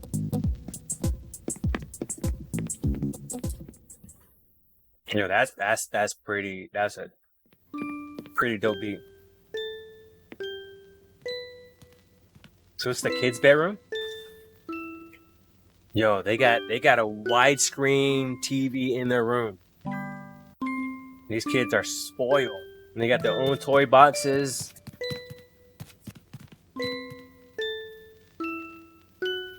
You know, I'm not gonna lie, my kids are pretty spoiled too. They each have their own TV, and their own PS4, and their own Xbox One. Cause they ain't touching my stuff. You know, I have my own PS4s. I have my own Xbox One. They have their own stuff. They use the living room, like they use the living room console. I've seen someone else that has a similar floor design. They have the fog, and they have like these the mat over it. You know what this wallpaper reminds me of? This wallpaper reminds me of Windows XP. Like that default wallpaper that you get when you load into Windows XP. That exactly what this wallpaper is. Guarantee you. I can't even use the mirror in my dream. But that's pretty cool. And I like how like the you have like I guess like the corn maze or whatever it's supposed to be, the wheats. It matches the floor, you know, so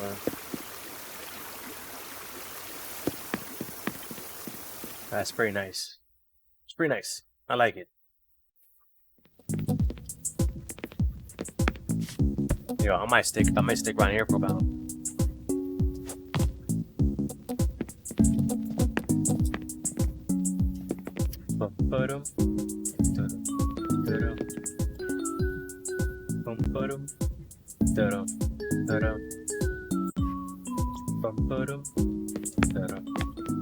So he has his kitchen on the main floor, like the main room.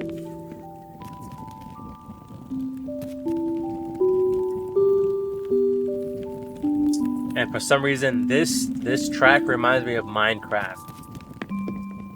And the background looks like Minecraft, and the floor looks like, you know, it came from Minecraft. Has that very Minecraft vibe to it, which is what my son is into right now. Is into that Minecraft. But speaking of Minecraft, I can't wait till Minecraft Dungeons come out.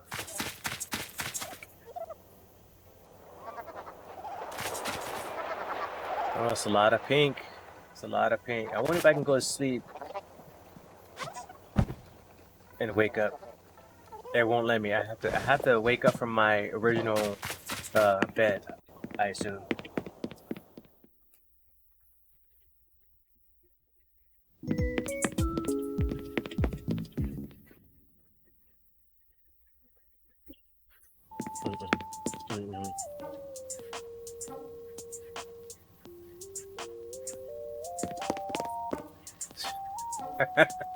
Yo, what do we have here?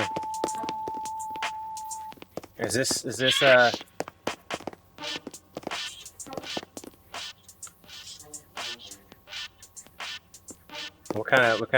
what we got going on here? We have TV camera, we got lights, we got the bed. We got like the director's chair here. I can't see it. Okay, there we go. Yo, let's take that from the top. Let's take that from the top.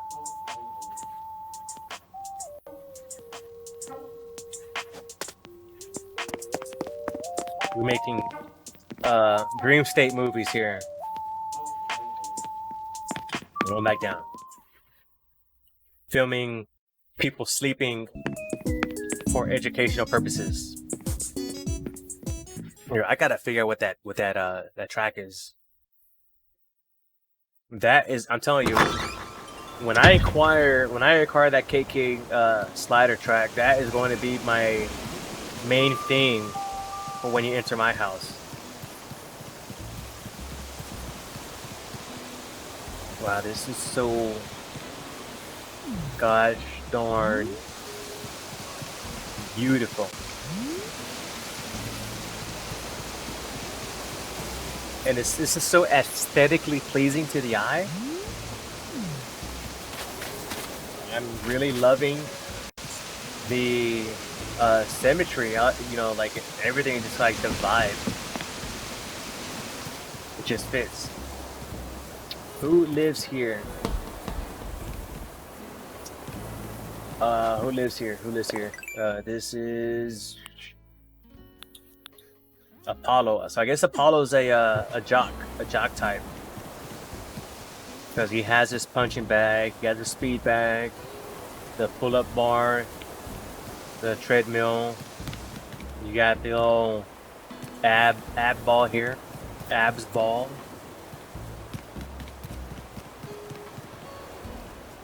I guess she has her own, full. They give a lot of real estate to the villagers. This must be like their like some of like their favorite villagers, to be given so much space to do in the yard. Like all my guys in my village, it's 4x4 blocks, I think. So it's not much. It's like their house, and they have like 4 blocks to put like a new, have bushes on the side. It is not much to personalize or anything, but that may change. I may have to do some math. I want to be able to have them have the space to do so that they can have everything in their front yard or whatever. But it has to be, parallel to one another. It has to be symmetrical, and I have to kind of figure out how it'll fit in accordance to where I have the service center, or whatever you want to call it, and everything else. I just can't have it out there. I gotta have some kind of order. Hey, what's up, little guy? I'm the family's hill dreamer.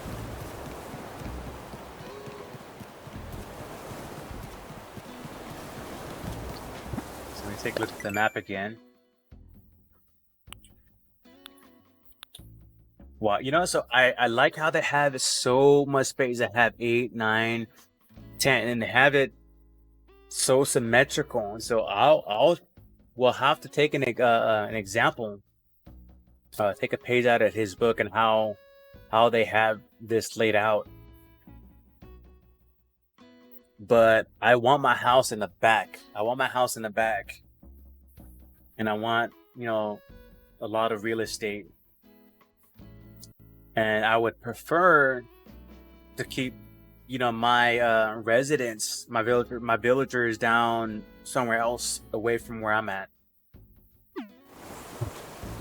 But this is really nice. And did we look at the other villagers yet?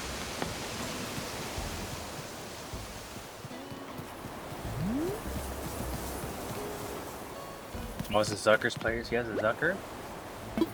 I'm trying to get rid of Zucker. I am not too fond of him.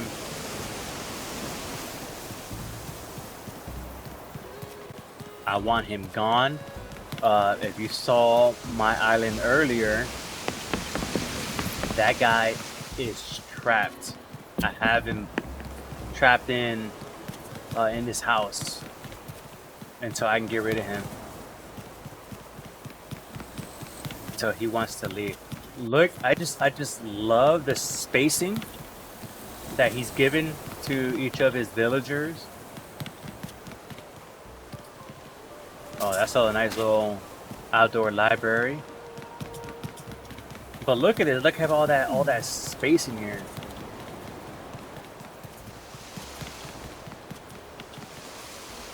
Wow, this is really nice. It's like those far off luxurious getaways where you have the view of the beach or whatever. That's what this reminds me of. This reminds me of Orlando. The last time I was in Orlando was the last time that CEO, which is a big esports tournament that takes place annually in Florida, Orlando, before they moved it to Daytona. So the last time I was in Orlando is when the last time they had it in Orlando.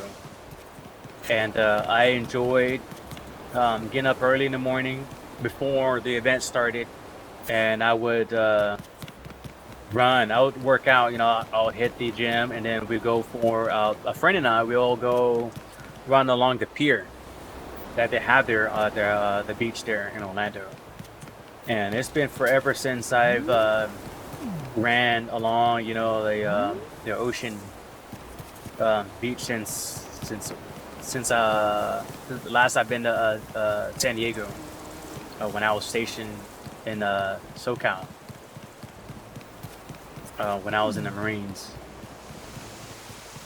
So it's something about that sea air, you know, that air when you breathe and you're running. It's like something about it. It's like so peaceful. That's what that reminds me of. But anyway, okay, that's the upper level. That's this level.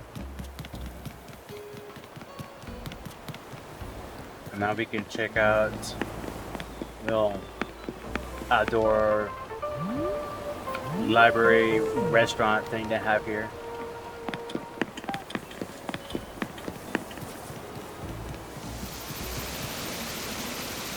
Man, this is everything about this, like, man, this is like beautiful. This is their what is this? This is their, okay, that's Zucker's place. I already saw it. I was mistaking it for the early stages of Nook's Cranny.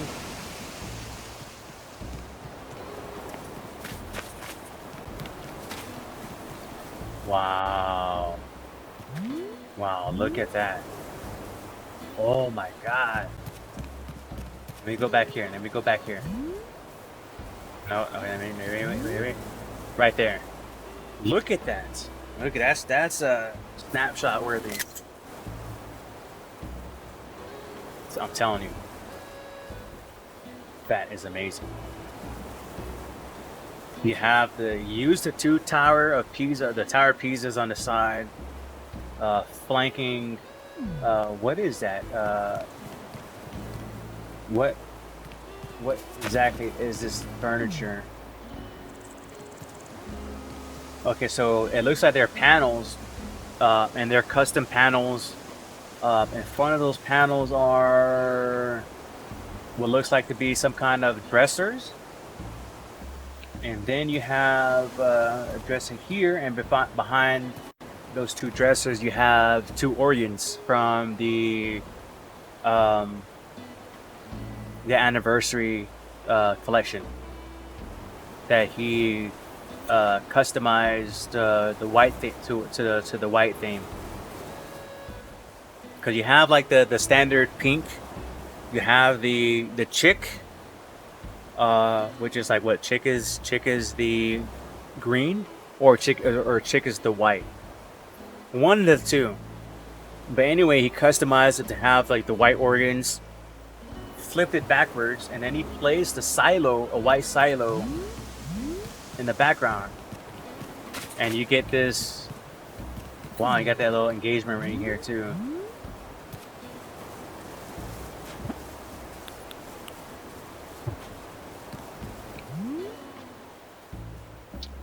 I want to kind of do something.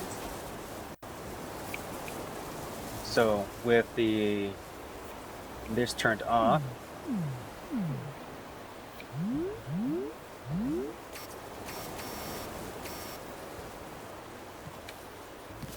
can get out the picture, and I can take a picture of it just like that.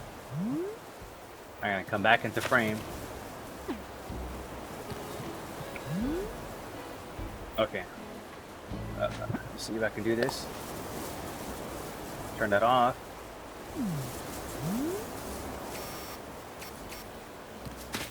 And do something like that.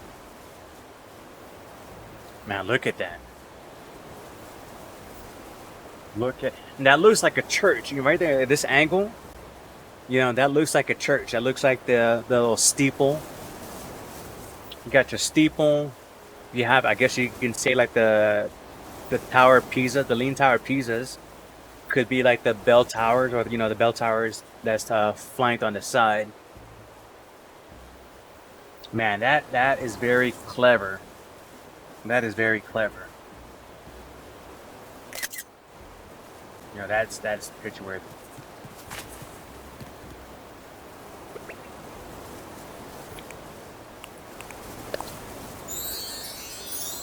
I did that because that's what people do. It seemed like the right thing to do, right? So, man, that is amazing. I am lost for words.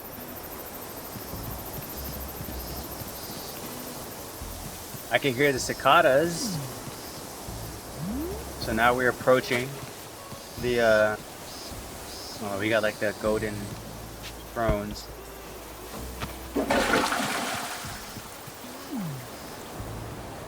That's pretty now how you have the rocks, all the rocks here. I know that takes some effort too. It takes some effort to have all the rocks to spawn the way this is here. So that's something I plan to do for my island too, but not right now. I'll probably do that, you know, weeks later, whenever I get my island to where I want it to be. Yo, see, this is another different variation to a skillet that I've seen, and that's what I want. I have a plain skillet. I want a skillet that has eggs cooking. I want a skillet that has what looks to be like bell peppers, right? Whatever that spaghetti or whatever that sauce is. This is pretty nice little quaint, you know, camping ground. You know, with the pine trees and everything. That makes perfect sense.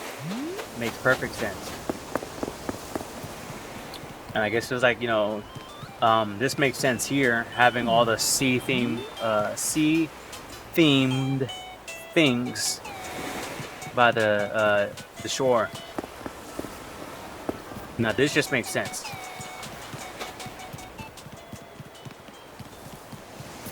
I wonder if I could build. I wonder if I can use it. I can't use that here. I may take some of his patterns, because you can, if you see someone's patterns that you like, you can actually go to the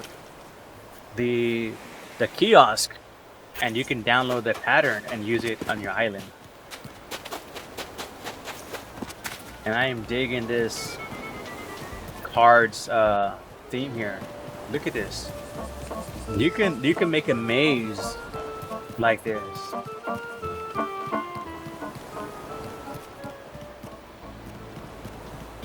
Are they playing Chim Chimery or whatever the title for that Mary Poppins song is? Now that's pretty clever how they use the adze ball on top of here. So this is actually, it's you have a terraformed island, or terraformed land, and then you have the image on there, you know, like the artwork or whatever, the photograph.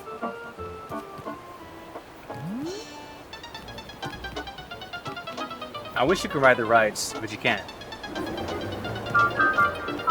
But you can activate it, which is pretty cool.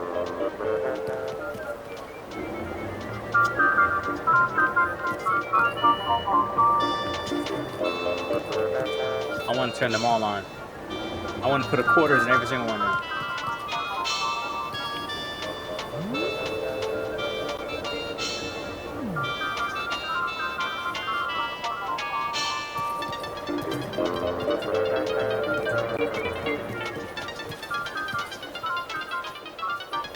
Muy nice. This is muy nice.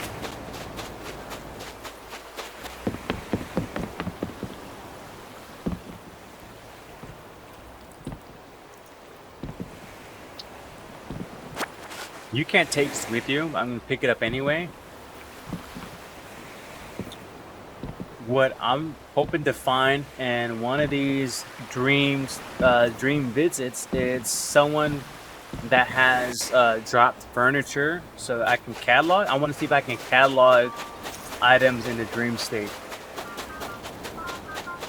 And I haven't really read anything that you can or can't. It's just something that I, you know, would seem like it could be possible, But because it's a dream state, you know, you're not physically picking it up and cataloging. It's a dream. So you know, I'm not counting too much on that. Yeah, I think that's it. I think that's the whole island. Love it, love it, love it, love it, love it.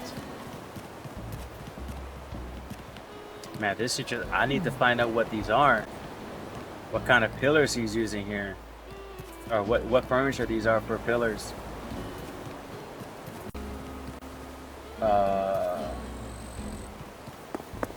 Do I want to use this floor pattern?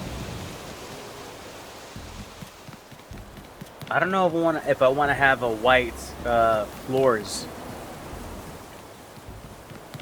I don't know when I want to have white floors. I don't want to have white floors.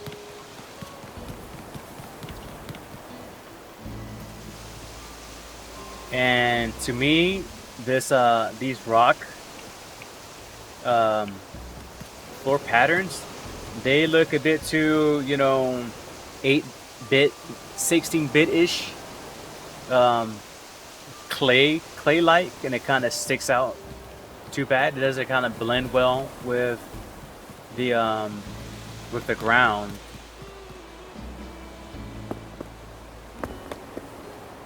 But let me see. Let me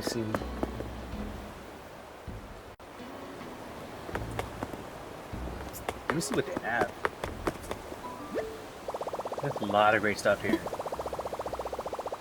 Yes. Let me see what you got. Man, I look tired. I'm not tired. I've been up since 2 a.m. Not 2 a.m. today. 2 a.m. yesterday. Went up to, started streaming. Went to work, or you know, start to work. So I work from home at 6-ish. I don't think I took a nap or anything today. I think I may have, but I don't recall. And if I did, it was probably for just like half an hour. But I don't recall getting any naps or anything today.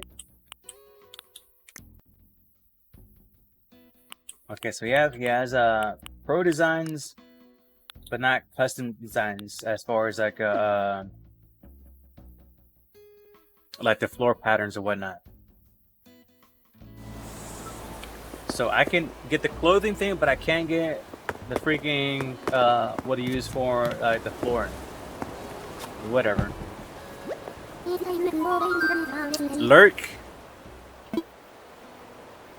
Wolves and pizza? That's what I'm talking about. I do the same thing. I lurk. I stick around for about 5 or so, a few minutes, maybe 10. And then I lurk at someone else's stream. But you know what? I appreciate you stopping by. I appreciate, you know, lurking. I feel the love.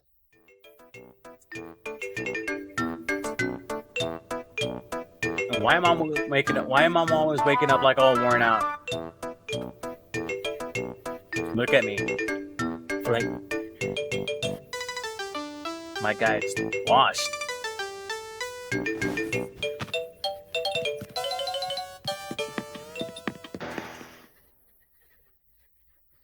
I need that. I really need that soundtrack. This is the best that I have. This is what I have. Now, I could change it, but you know.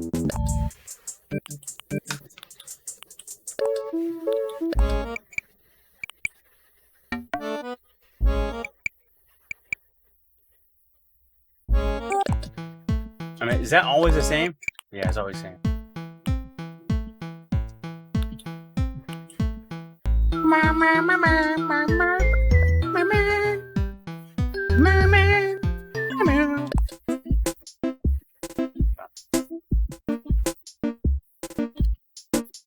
My place. Can I stop this? Yeah. So my place. This track reminds me of this band called Slightly Stupid. That's what like one this like the intro to one this song sounds like. I wonder if I can play it, but I don't want my I archive my streams and I don't want it to be kind of like, you know how they mute the audio. But I am going to do it anyway because I don't care and I want you guys to kind of experience. Like, where's my damn Spotify? There goes Spotify.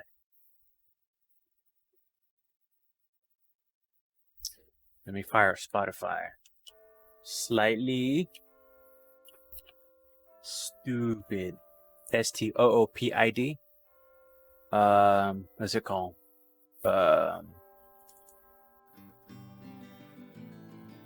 Nope. Nope.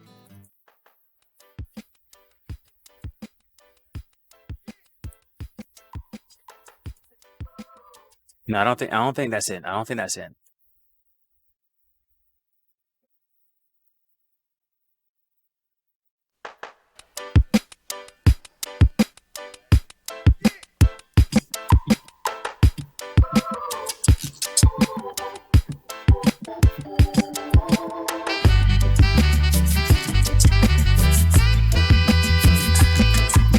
Now, I don't know how many seconds will play before I get muted, you know, gets muted, but check this out. I just wanted to kind of display what this remind me of. So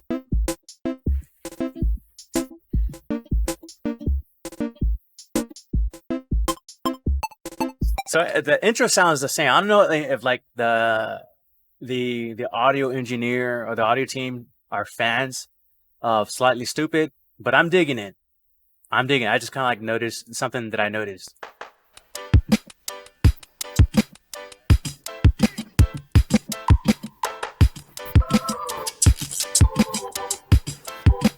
Yo, hello, what's going on? Joko? Is that how you pronounce it? Yeah, but I just wanted to play that track for you real quick. That's what it reminds me of. That's what my place reminds me of. And I got into Slightly Stupid when I was in Cali. Like one of my best friends, introduced me to Slightly Stupid, and ever since then, I've been like, it's an instant fan. But right now, I'm just trying to. There is a track I just visited an island in a dream state, and there was a track that I didn't have. I was like, man, I was really vibing with. I don't have anything close to that. Like, really?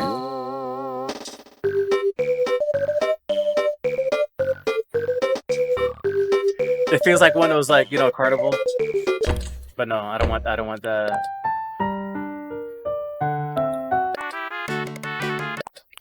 And in case you haven't noticed, okay, this is like the main floor. This is like the main showcase floor of my place. And you know, I'm into music, you know, so I'm a percussion director, you know, I'm a drumline director, seasonal. Like I do IT. It's like my main job is IT, but I am a percussion director at a local high school. I'm into music, been doing it for 11 years now. So I wanted to have a music themed room, you know, so I have my, you know, drum set, have my guitars, have a keyboard and whatnot. And when you enter, you know, my place, I wanted to have like a you know, something nice, something you can play with. And I just happened to find anything out of all these collections, except when I visit that, guys, I just don't know what the name of it is yet. I'm pretty sure I can find it online where they'll have a clip or all the tracks for every single of the KK Sliders albums, whatever, in Animal Crossing. So once I find what that is, you can bet now, and I'm gonna purchase that as soon as possible.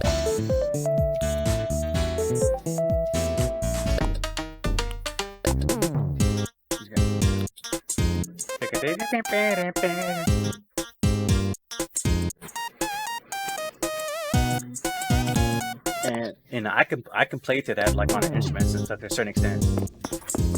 That's right.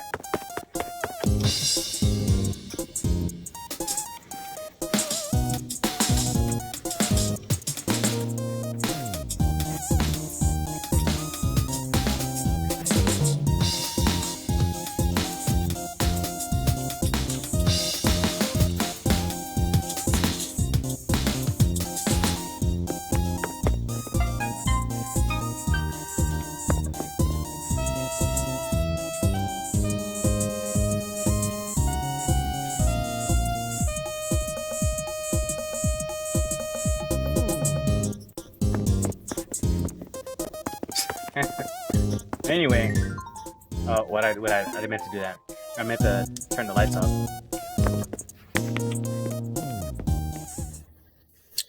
What's your favorite brand in real life? What's your favorite in real life band?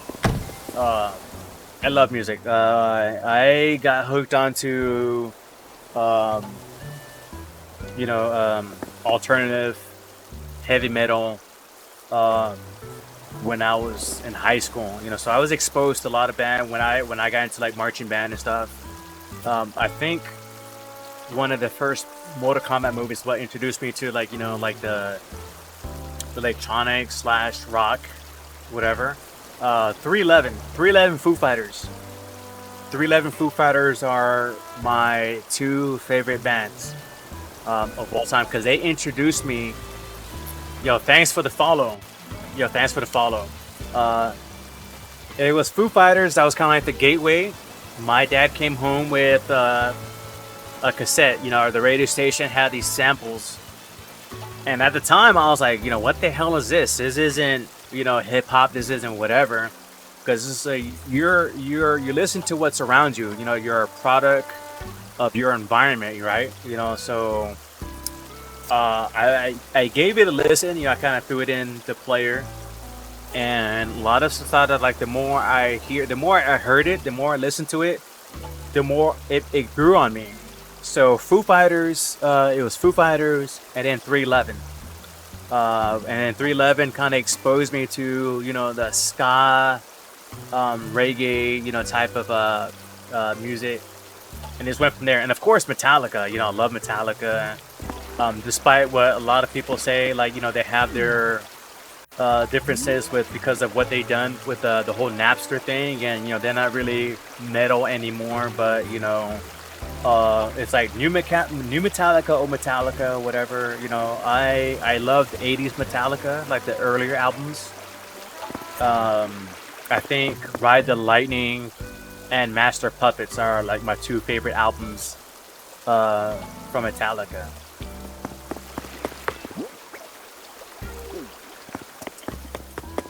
And have a lot of others that I can name. Led Zeppelin.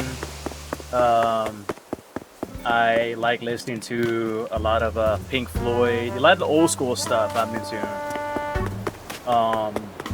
Then you have Crosby. You have Neil. Those guys.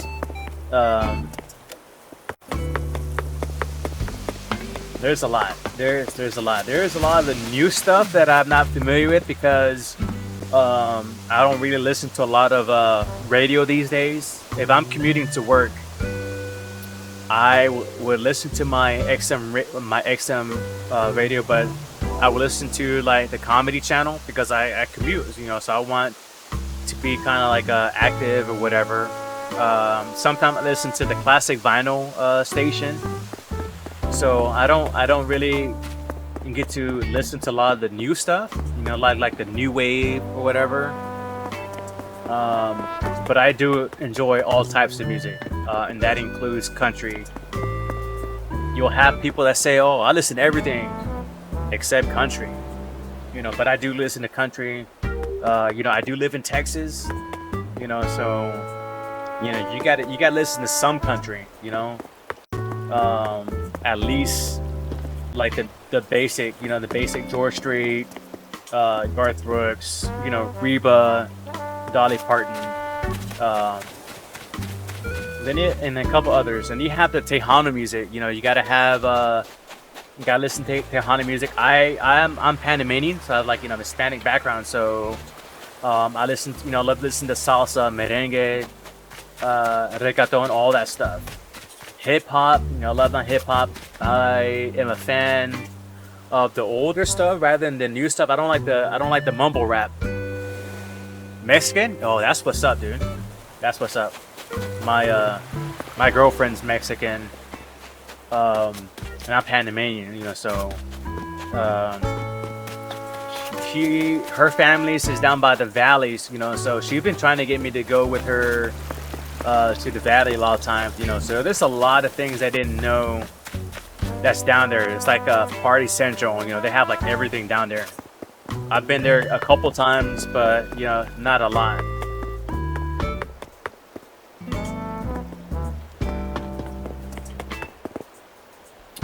Great taste of music. Yeah, thanks. Appreciate it, man. Appreciate it. So right now I just been kind of like, you know, checking out people's islands off of the Discord Animal Crossing server. People posting their dream address, and I'm just kind of like, you know, okay, we're checking their places out, and it's been very oh man, this looks pretty interesting. Yeah, and that's been kind of like doing the whole, you know, island tour thing.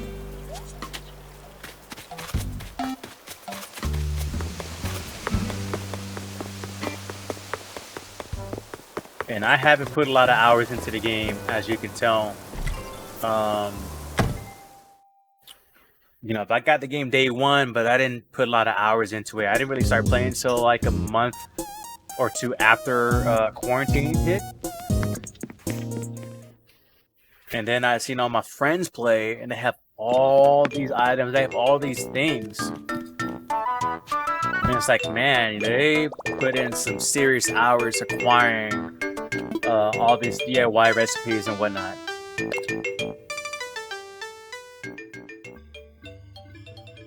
Yeah, I'm gonna check out this place here. This looks, from this angle, from this picture that they posted at a certain angle, this picture looks like a castle. Currently a 4-star island. Welcome to Bubs. Give me feedback on my island so far. Also give me some ideas on the blank areas of my island. It's still a work in progress. Check out my custom designs in my Abel's shop. Okay, dude. I'll check out your island. Because clearly I have nothing else to do at 3 a.m. other than play video games.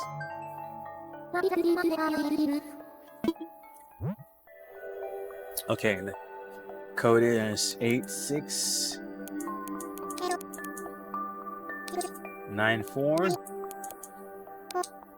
that 13? 138660044.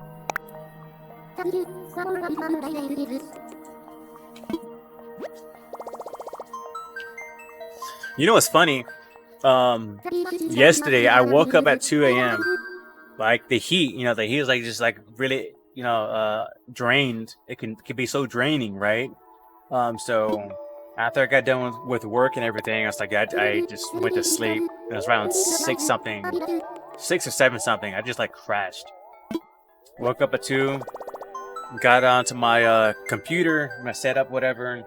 I was like, let me check out, let me hop on Animal Crossing, and I saw I had an update. It's like, you know, I have an update. I have a capture card. You know what? Let me see. Let me stream like this new update content or whatever. Let me just, you know, for you know, crap and giggles, you know. So and that's how I ended up streaming, you know. So like my first stream was yesterday morning for a few hours, and then now I'm streaming again because it's it seemed like the thing to do. I've just been going around Twitch, and the channel looked great. Oh, thanks, appreciate it.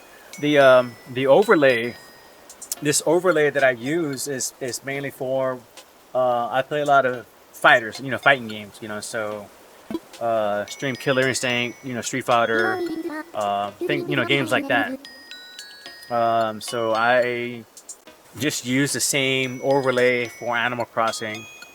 And I could use another one. I have one for like Warcraft, but it's just pretty much like a full screen and then the webcam. But if I end up streaming Animal Crossing more consistently, then I may come up with something like unique, you know, something more Animal Crossing oriented, you know. But I don't know. I think, you know, this is okay for now. Okay, this is how we can start off. We can start off. We check the map because this is what people do, right? People check the maps. And this looks like this off the first observation. It looks like a default island, like nothing's been done to it. Maybe like a few bridges and whatnot has been added. That's what it looks like. It looks very natural. That's one of the things I like. I would like for my island. Like I have some things that are very, you know, symmetrical in certain areas. In certain area when it comes to the river and like the waterfalls that I have, it's more natural looking. But hold on, I'm missing. Let me see who they have here. So now the Dom, like yo, I love Dom. Dom is my first and one of my favorite villagers, and he seems to be like a popular villager. Everywhere I go, is like there's Dom. Dom's a cool dude. I don't know about Zuck. I have Zuck. I'm trying to get rid of mine. I have him like trapped. Zucker can't go anywhere on my island. So I want to assume that this is the entrance from the airport.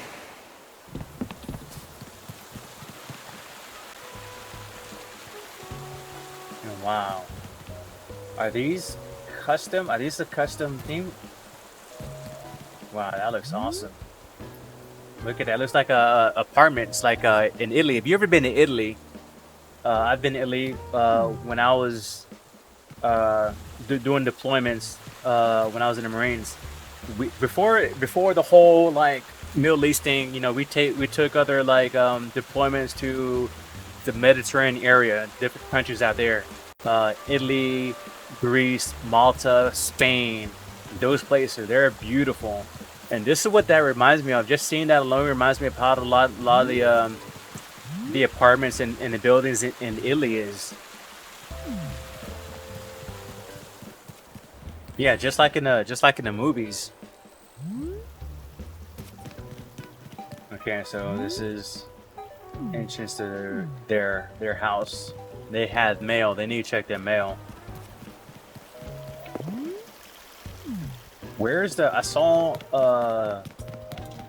something in their picture. I think it's behind here. This is what it was. This is what I looked at right here. So from this angle, if I were to do this, right, and you can turn the guide off. I cannot run out the picture. Just look at that. That's crazy.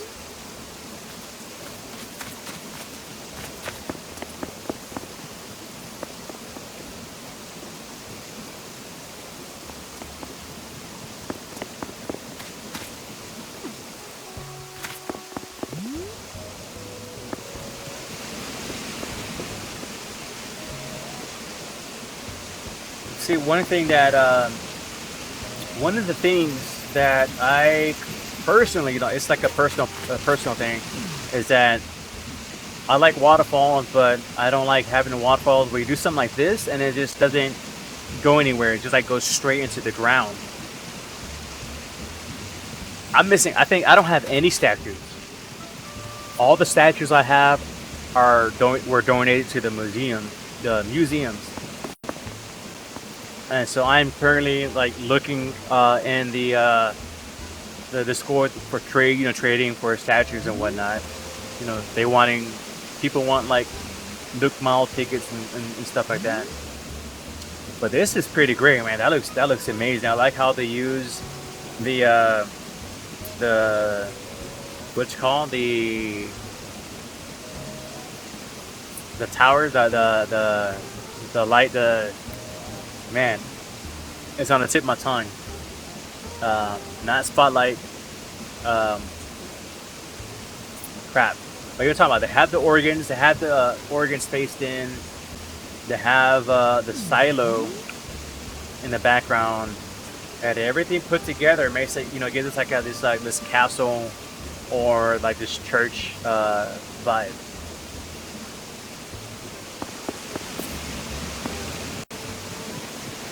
As soon as I leave, I'm gonna remember lighthouse. They use lighthouses for that visual effect, which is pretty cool. So other than that, I don't see anything really significant that kind of stands out so far. And you have these little like apartment looking complexes, which is pretty cool. You know, this looks like, you know, like an apartment complex. How often do I stream? Not often, because of my schedule. When I was laid off the first time, and I was getting unemployment, I was streaming more often than I do now. You know, so, but I don't have the schedule to stream like I used to. And pretty much it's just like every now and then I will stream you know, fighting game. I stream Killer Instinct every now and then, maybe once a week or so.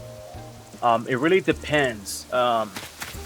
Seasonal, around this time, getting to the fall, it's really hard for me to stream because I'm a percussion director, so I work, I commute, get home, I go to the high school for rehearsal. You know, we have the, you know, helping out with the high school kids in my drum line. That evening rehearsal gets done around 6 something. I have to pick up my kid from, that's when she wasn't driving. Get home around 7ish, whatever, you know, cook dinner. Once I, you know, try to spend time with the girlfriend. You know, so I didn't really have the time to stream around the fall time, you know, not until it gets like November, at the end of marching season, at the end of football season. This year, everything's been pushed back, you know, because of the human malware, the COVID-19. So I don't know what's that gonna look like for me giving my free time, because, you know, football season's been delayed until December. I think, like, you know, like it's been pushed back a couple weeks. Same thing with the UIL marching season, starting it's September.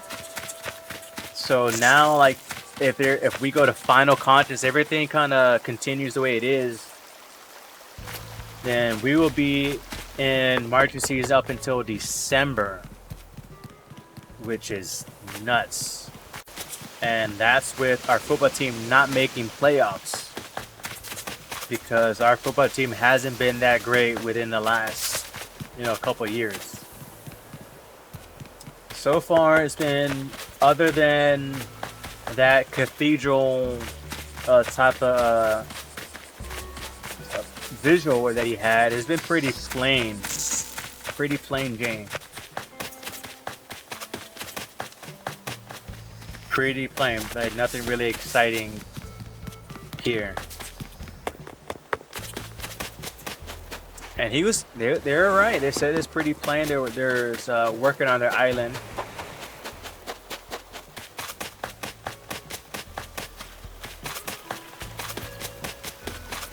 That's pretty much all they have. This is literally pretty much all they have. You saw it when we did this, like how plain it was.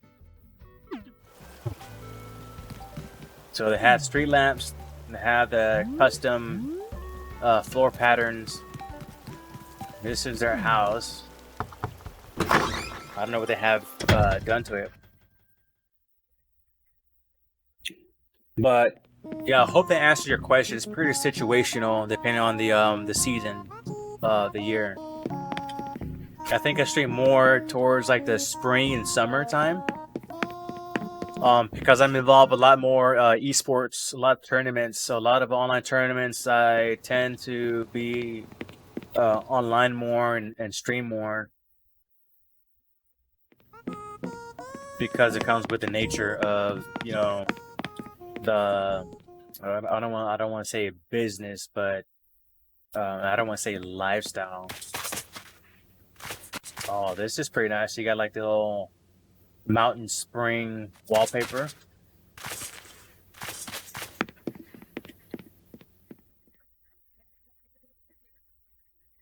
But when I do stream, and if you're following and everything, you'll get that notification and say, hey, he's streaming, so let's see what he's been up to, what he's got going on. Okay, yeah, like a math formula. He was not kidding, or they was not kidding when it said, not much work has been done.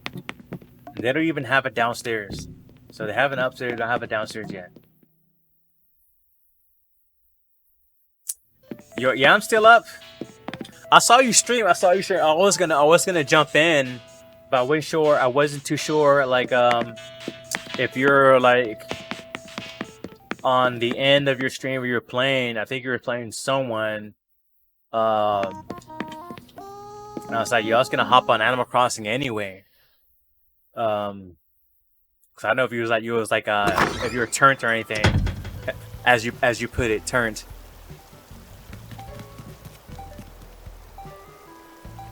Cool, thanks. I appreciate it, man. I appreciate it. So, I tend to be very talkative, but I do share a lot of information, right? I share a lot of information and a lot of knowledge when it comes to certain subjects. So whether it be military, whether it be cars, if you're into cars, you want to talk music, you want to talk about video games, esports culture, whatever.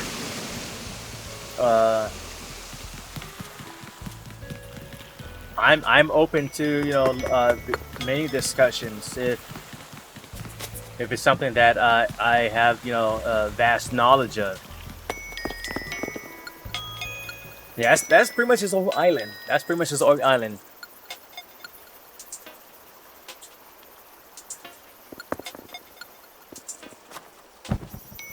Yeah, so even when there was no one watching, because I archive a lot of my streams. Some people like to go back and see past streams, so I still will communicate to an empty chat, so that way I can explain to them. I can explain what's going on, what I'm doing, what I've been through, or update.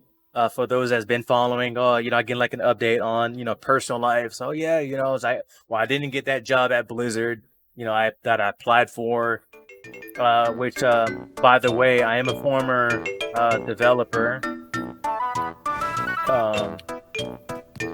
I don't have an archive yet. I want to archive, but I noticed that my audio has been silenced.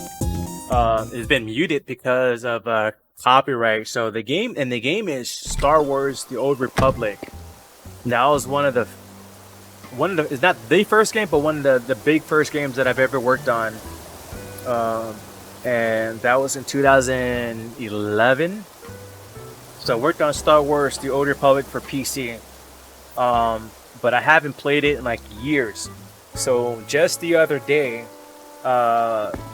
they made an announcement that they made it available for Steam, free to play. So you know what? Let me go and download the Steam version. I'm gonna play it because it's kind of reminisce on the old times. When I was working on the game. and I'll commentate, and well, tell you what was here, what was changed, what it was like working on the game at the early stages of development. Like, okay, there was no rivers, you know, no NPCs, no this, no that, whatever. And I ended up streaming for 5 hours.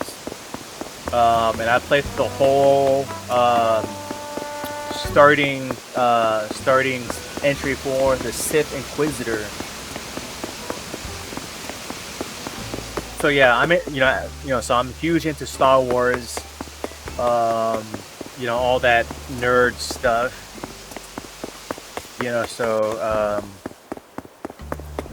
So back on the games, I worked at a couple studios here and there. Worked on Halo Anniversary Edition. I've worked at Zynga. Zynga, known for the Facebook games. Farmville, things like that. So I worked on Farmville 2, those games for a while. The last game I worked on was a crappy one. It was a Transformer Rise of the Dark Spark, and that's when at the early stages, that's just before the PS4 and Xbox One launched. There were like launch titles, or not like launch title per se, but in development for those consoles.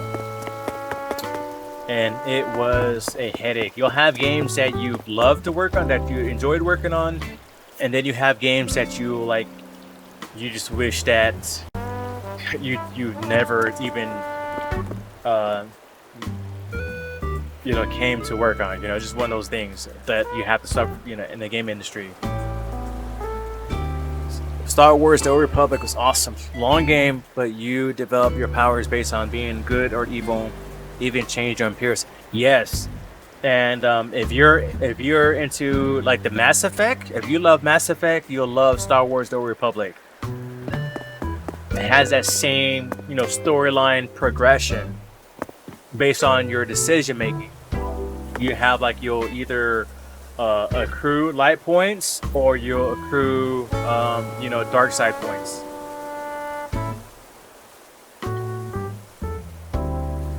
Where did you learn to develop? Okay, so for me, there's no right or wrong path to game development, right? So I was in the military. I've always wanted to work on video games, but I started off my career in the military, and when I was in the military, I took courses through the DeVry, game and simulation programming, as the offline and the online coursework you can do. And at the time, it was 75% of the tuition, and I had to pay the other half, or the rest of 20% out of pocket. Now it's 100% while you're in. But anyway, I took my classes while I was in, online program, and then I continued doing that when I got out. And it's just one of those things that the best way to get your foot in the door is through testing. Game tester, or what we call QA, quality assurance. And so my first gig was working on NBA 08. NBA as not NBA as MLB 08. The show, or NBA the show 08. I'm not much into the that franchise. I don't play a lot of baseball games, but it was MLB 08 the show. That was my first game that I worked on at Sony, at SEA down in San Diego. And then from there, it's kind of like building your resume. You're working on, so while you're starting as a tester, right, you can kind of pick the brains of other people, like where you want to be. So if you want to be a producer, if you want to be a programmer, you have to introduce yourself. You have to kind of like network and kind of like, hey, what do I got to do to get to where you at? And so a lot of people start off in testing as their foot in the door, and they kind of branch from there. you continue working on that discipline to get to where you want it. So if you're an artist, there's a lot of great artists in this industry, and it's really hard to get in because you have so much talent. And they have master's degree. They go through like these, for example, what's that?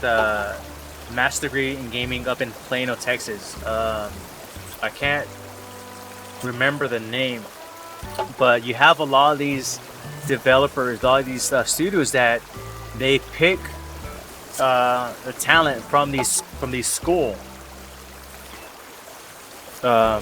So BioWare, the Guild Hall. Okay, that's what it's called. It's called the Guild Hall of SMU, South Methodist University in Plano, Texas.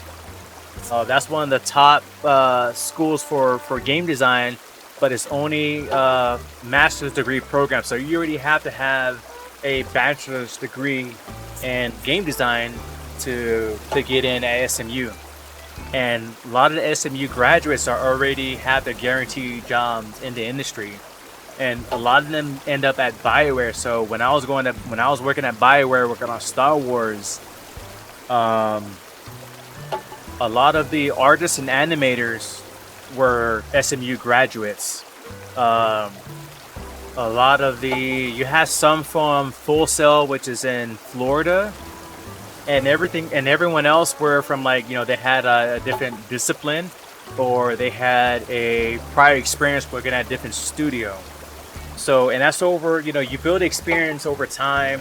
You network with people through LinkedIn and through going by conventions. You go to these conventions, you hit up all these developers that have like the little demos and whatever. Get to talk to these guys, talk to whoever's there.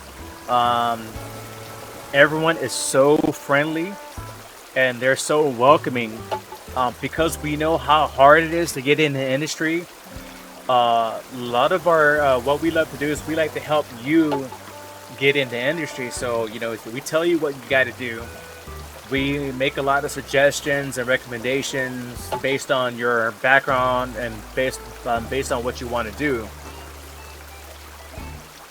So it's like, hey, I want to code. I want to be a graphic designer, or I want to be like a level designer. What do I got to do?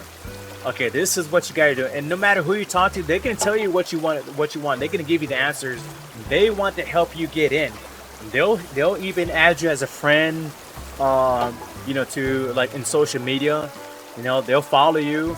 I haven't met a single developer or anyone in the industry that was not helpful in some way. They'll tell you, oh yeah, for sure, man. Like, yeah, add me on LinkedIn, add me on Facebook or Twitter, whatever.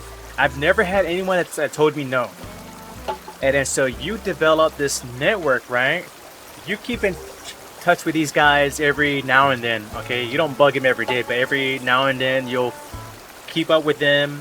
Keep in touch with the industry. There's GammaSutra.com. You keep in touch with the industry news, and then you keep working on your discipline, whether it's art, programming, level design, things of that nature. Exactly. That's animation right there. My dream is to become a movie director or producer. So for that discipline, that's more in fine arts. That's in like an arts department.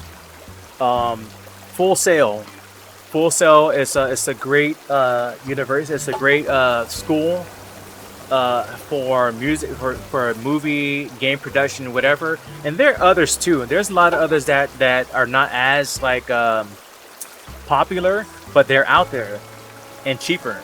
You just have to do the work. You have to talk to other people. You'll get into like a movie directors. They're a bit harder to kind of get a hold of, but there's hi Grace, how you're doing? My day has been pretty good. We're talking about game development. We're talking about dreams and everything, everyday life. So I have my friend Rooster Drill. that he's enjoying his gaming PC that I built for him recently. He came to me about building a gaming PC, and I hooked him up. I shipped it out to him, and he's been loving it ever since. So my background when it comes to gaming, right, is I'm not like what you call like an everyday streamer, but I'm very involved with esports, tournament organizing, mostly for fighting games. I've worked on a couple video games myself. I worked on Star Wars: The Old Republic for PC. Worked on Halo. Worked on Transformers. Worked on some MLB The Show. A couple games. Right now, I am not in the industry. It's a very hard industry to kind of get into, and that's because a lot of the jobs are contract oriented. You know, you're on contract, whether it's 90 days, 60, a year. It all depends on the project. It all depends on your role, and it's hard. It's hard. It's draining, but it's very, very rewarding, especially when a final product comes out. I'm into music. We were talking about music earlier. I'm a percussion director at a local high school, so that's mostly seasonal. So when I'm done doing my day job, I go out to the high school. I work with my my drumline kids, my band kids there. Then I come home and deal with my own kids and gaming. So I'm aware of many hats. So yeah, getting back to the movie director and stuff. There's a lot of forces you can take. You want to establish that network early on, so that way you have an easier gateway getting to these positions. You could just hit them up, say, hey, do you know any place that are hiring for say apprenticeship for this or whatever, internship. And because you know these people, because you've been networking for these guys for months and years or whatever, you're kind of put on a higher list. They'll have a more direct feed to these hiring managers or whatnot. You're developing your skill in that whatever discipline that you're in, and it helps because in the game industry or pretty much any industry, what I learned from my experience is two things. It's two things. It's 50% of what you know, 50% who you know, and that's through networking. If you don't know anyone, it makes it so much difficult in getting hired, and that's for like any job. That's for any industry, and that's what I've learned in the last 10-15 years. I got laid off in my last job, working in retail and banking software. And oh, you talk about being awesome? Not really. You're too kind. I got laid off because the company wasn't going in the direction that they had wanted to go. You had a merger like a year and a half before, where I got previously laid off the first time, mind you. I got called back. I got made a full-time, salary and all that stuff. Got the pay bump, whatever, and then got laid off again. That sucked. But anyway, got laid off, and then as soon as I didn't get hired back into software. I found something in IT. I had a background in IT, and then thank you, Grace Hearts, for the follow. Thank you very much. So what happened was about a month or so before this whole human malware hit us hard, I got this job at IT, and a week later, a buddy of mine, he posted, "Hey, I'm looking for a he didn't ask programmer. It was a balancer. It was a items and something, balance something to do with in-game development." I was like, dude, I just started this one job. If I had known that, I would have applied. And he told me what can be started could be finished. And then so you know what? Yeah, let me go ahead and I'll apply. Let me know what's going on. If it's full time, I was asking the important questions. Is it full time? Is it salary? Does it have benefits? Because once you get a certain age, you have family. Those things are important. So I had to make sure, because I was getting full benefits. Where I started at, I had to make sure that they can kind of like match up if I wanted to kind of quit the job that I just got hired at. So, but that all got washed away when the whole quarantine, the whole COVID-19 hit.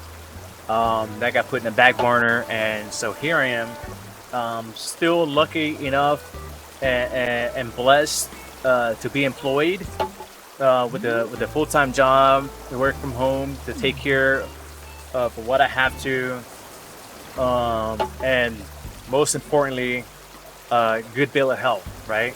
So, but yeah. If you need it, if anyone needs any advice when it comes to esports, I've been involved with a couple of esports team as a manager, so I could tell you about the dark side of esports and the good side. Someone is trying to get sponsored and trying to be on a team. I have experience in that. You're trying to break into the game industry. I can help you out with that. And, I worked on a couple games. I can tell you what you need to do to if that's something that you want to pursue, game development. I got the answers for you. Military, I got the answers for you. I don't really push a lot of military onto people. It's one of those things that I like to think is kind of like situational. If it's good for your overall development as an individual. Some people are kind of like in a financial situation to where it's like a last resort thing. That's okay too. That's okay. You get back on your feet. You do a couple years while you get your education taken care of by the military, and then you have something to fall back on. Because what's 4 years? 4 years it's nothing. It goes by. You do what you're told. You keep your nose clean. You try to learn as much you can, because as much knowledge that you can take in will be worth it when you get out. You can apply it to all these other jobs, trying to find something that will transfer in the real world, because there's no one hiring for security officer. Yo, simp one. Yo, thank you for that follow. Look, I'm telling you, let me tell you firsthand, a lot of Marines that I know that are what we call grunts, right? I know a lot of grunts. A lot of these recon guys, a lot of these Delta Force Bubbas. When you get out, you do 10 years, 20 years. Who's hiring you? Walmart's not hiring for no, Uber security guy. No one's hiring no machine gunner. No one's looking for those type of jobs. So you have to be smart. You have to use your noggin when you join. And that's something that I kind of looked at 5-10 years ahead of myself. Okay, what do I want to do when I get out? As I can blow stuff up, I can do all that cool stuff, but how's that going to benefit me in the long run? So you gotta think. You gotta have something to fall back on. What you can do? You can be a bouncer when you get out. And then you want, it's like it's difficult. So you don't want to put yourself in that position. It's tough, and I wish I had all the right answers, but it really depends on your current state in life, So it's great for some people, and sometimes it's like a totally wrong answer. It's like, what, I want to join the military because I heard it pays, and I can I can get married, I get more money. There's a lot of false things. A lot of recruiters will give you all this false information. And my buddy Rooster Drill can tell you, so we live that life. I am not one to kind of push you. It's like I know better. My job is to enrich your overview on life. Okay, I'm not going to push you towards this way or that way. I'm not going to tell you, well, if you're religious, don't do this. That's not my job. You do what you want to do. I respect whatever you do. If you're into this, I respect that. So we're all here to enjoy life for what it is, right? You know, so it's like it's like you hear this. What's that old saying? You can lead a horse to water, but you can't make him drink.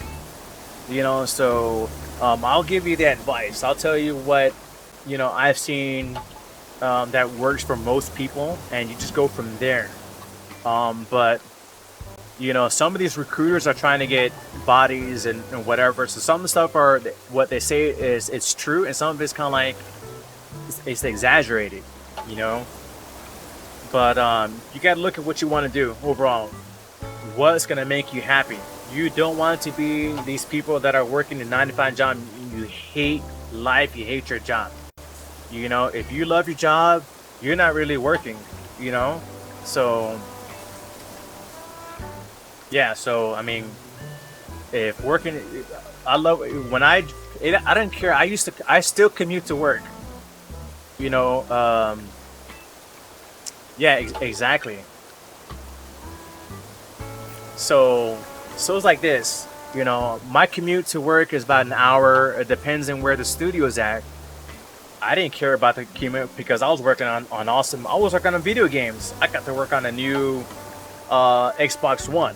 I got to work on a new PS4 on the Wii U back when the Wii U was still being used, and that was heaven. That was like that wasn't work. That was like joy. And of course, everything comes. There's pros and cons to everything, but overall, I enjoyed it. I enjoyed working with people. I enjoyed working with my band kids because I love music. If it wasn't for music, and if it wasn't for my joy of working and helping people, I wouldn't be doing that. Working with doing what I do. So, but anyway, what's this in the chat? Nah, I'm simping girls. Quiet. But yeah, man, it's like just checking out these people's islands via the Discord through this whole dream thing, and we ran into a couple interesting islands. So that's what began this whole journey episode, or whatever you want to call it.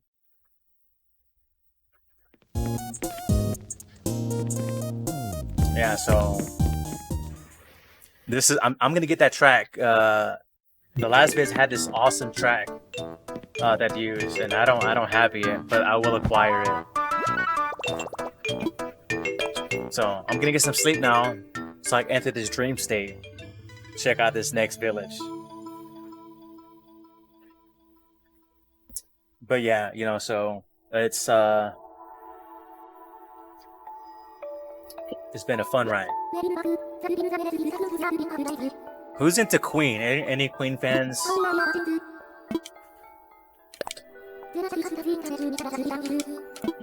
I really love the biopic.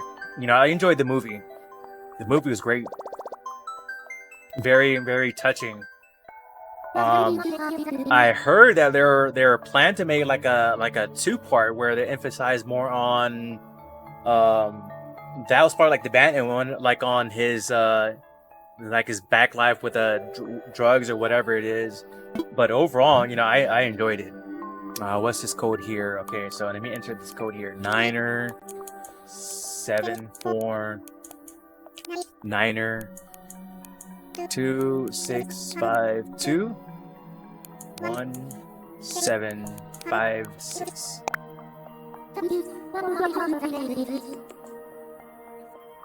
Hey, let me get that rum.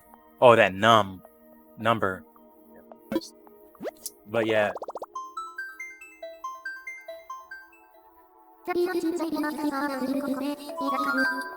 Koroko.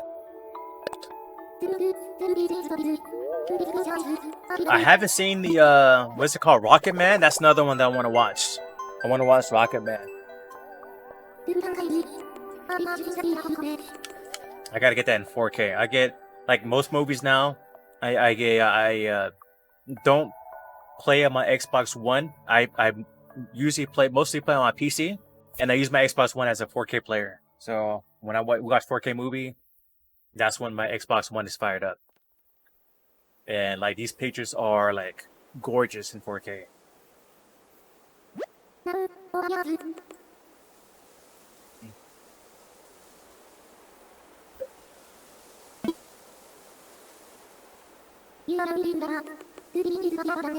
Deep slumber.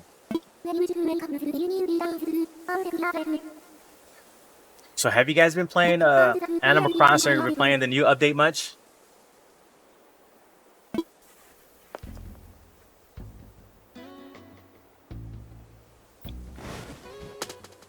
I want to I'm not the type to ban or whatever, but if I have to, I will. So I'd appreciate it if you treat everyone with respect in the chat.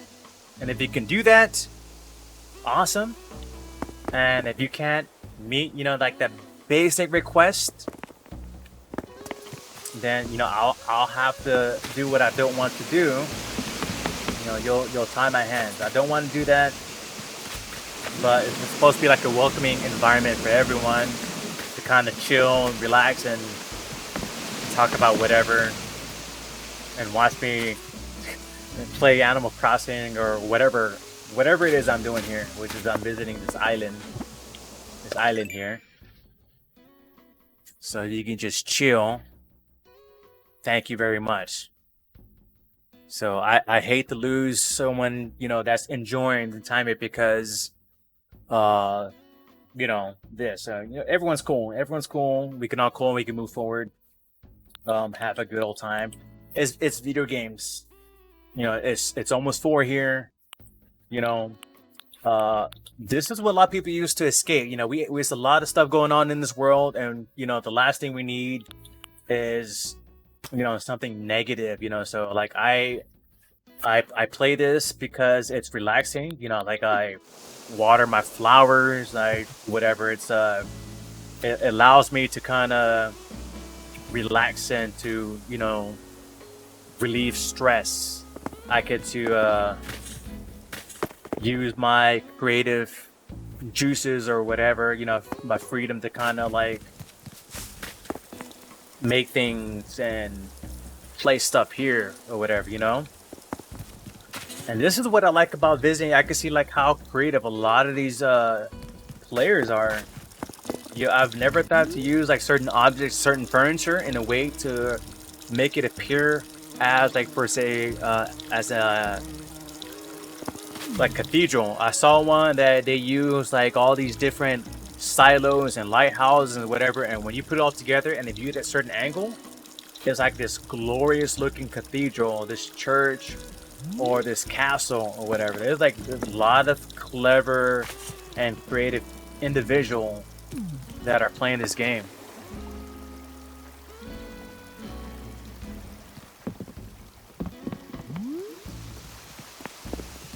And then I can appreciate all the hours put in, because, you know, when I really started putting hours in this game, I was like, man, it takes a while. Just terraforming, that takes some time, and then you have to wait to build these damn bridges and these inclines.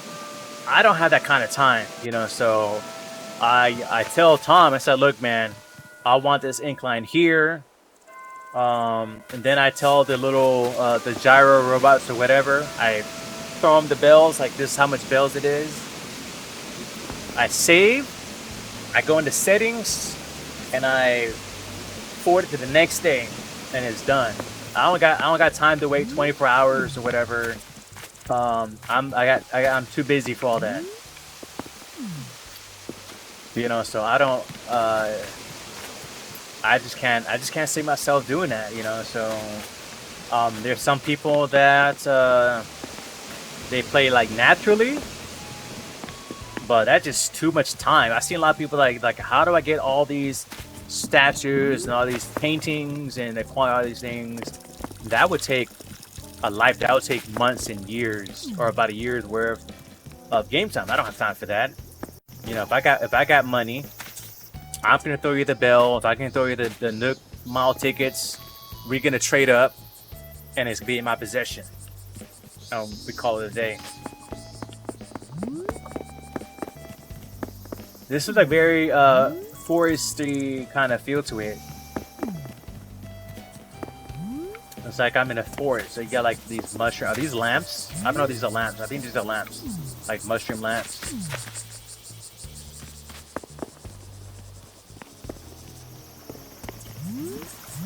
And I like have like the natural bridges as opposed to like the stone ones. Very, very like natural aesthetic feel.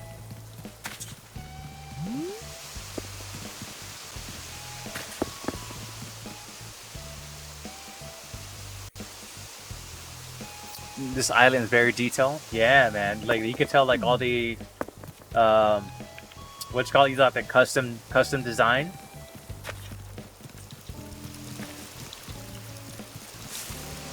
I don't have a lot of custom design myself, and that's mostly because my daughter, who shares a profile on my Switch, has used up most of the spaces with BTS, with like the BTS designs and stuff, like posters and whatnot.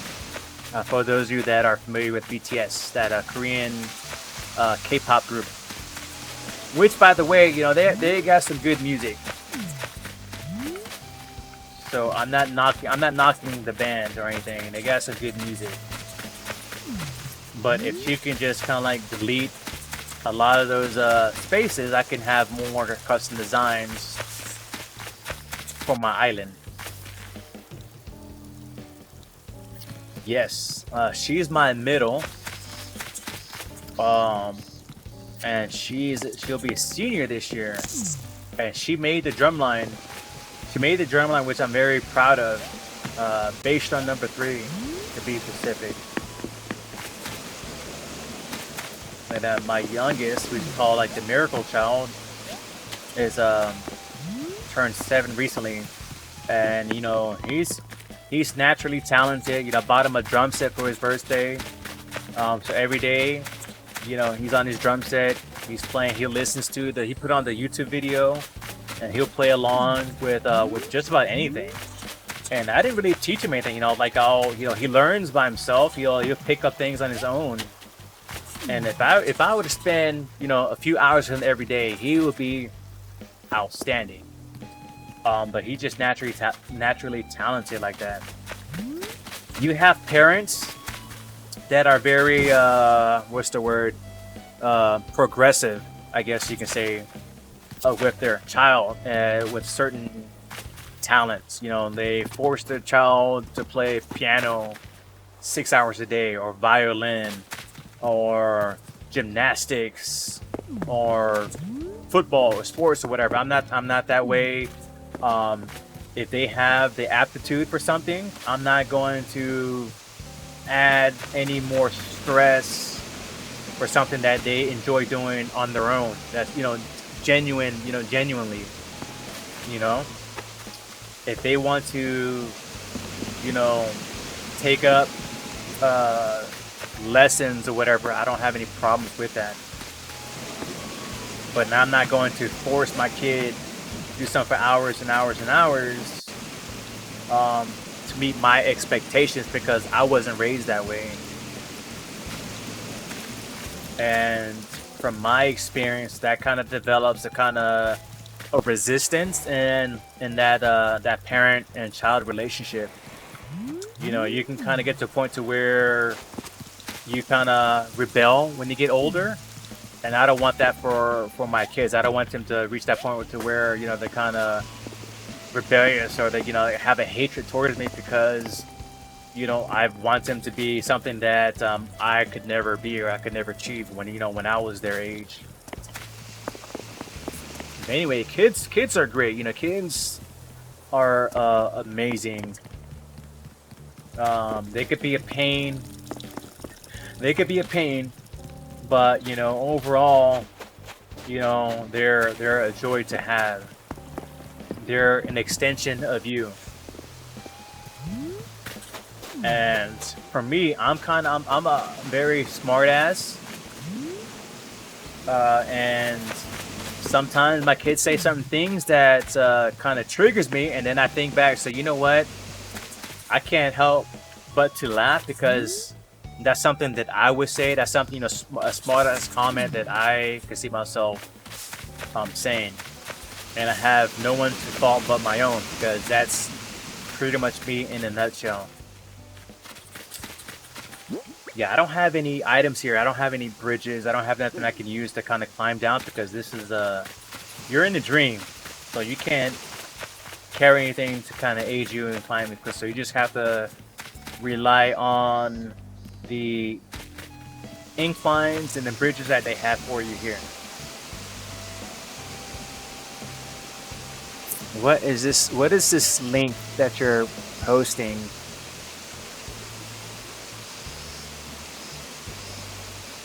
What is this? I don't want, you know, you could ask, you know, I don't have any restrictions on my stream. I've never had the need to, you know.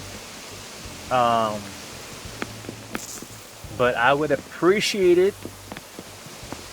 I would appreciate it if, you know, if you'd ask. I'd say, hey man, it's like I wanna post this link or whatever. If you kind of give me a description of what it is, I wouldn't mind you sharing it, you know. You know, just give me that courtesy.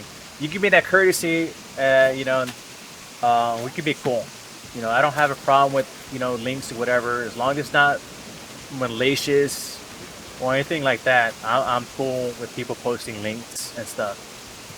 And I seem to be okay. I thought I was stuck for a while, but yeah, I don't know where I'm going. I'm just like walking around like this whole forest. I'm lost. I'm literally lost. Where am I? I am there, and I want to get to where Sophie lives. So I guess I can go down here.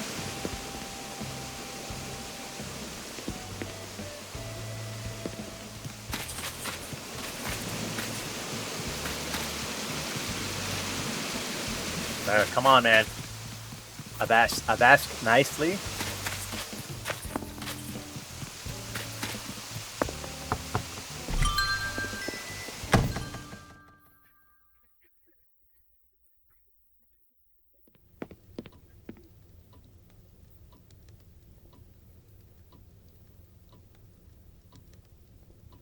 Okay, this is her place.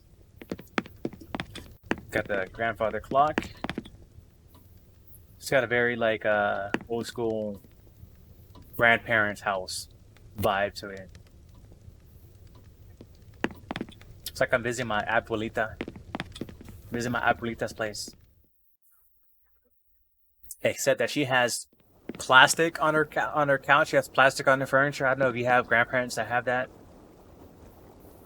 You know, so yeah, he has the plastic covering on the sofa. She has the plastic floor rug or whatever, the what's called the runner, the plastic floor runner.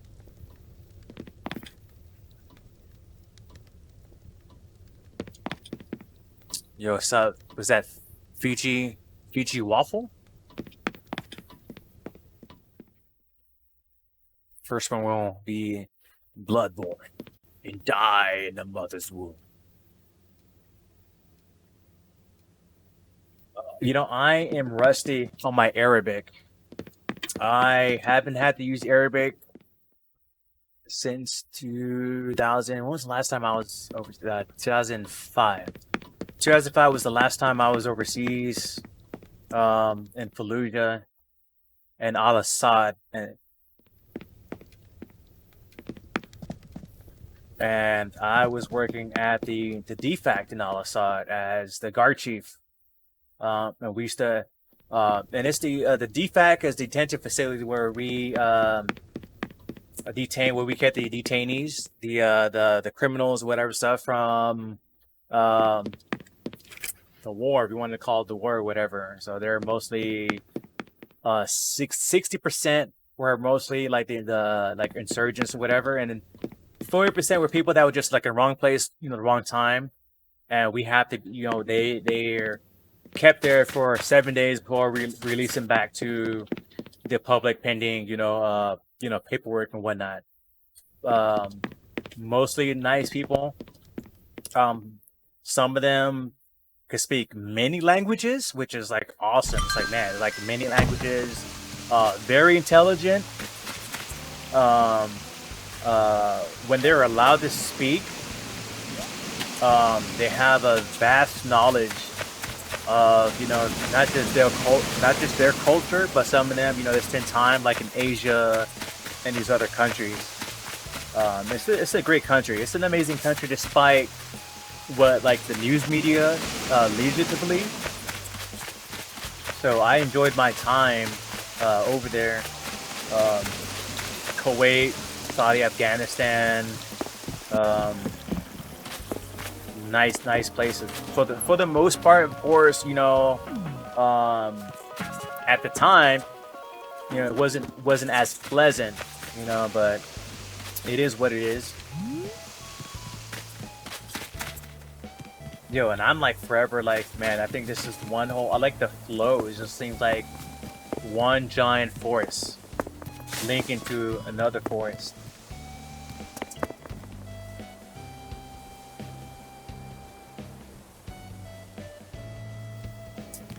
But yeah, let's see, where am I at now? I am down here. So I haven't went to the east side of the island, which seems to be very empty, but we could be wrong. Let's check it out. We could use the log here, or we could use the bridge. I think I just cut it here and use the bridge.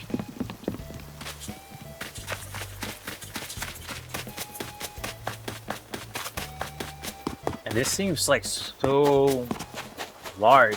I mean, you would think the island's large already because of all the forest, all this forestation that we've seen. But seeing this all plain makes it look even larger.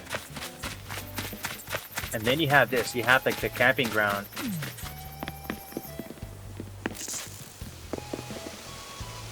Then you have the camping ground here, the campsite. And you got this little stepping thing here. Wait, okay, cool. I thought I saw two at the sign, but man, that campsite is like way up here, like in the boondocks. Up here in the boonies.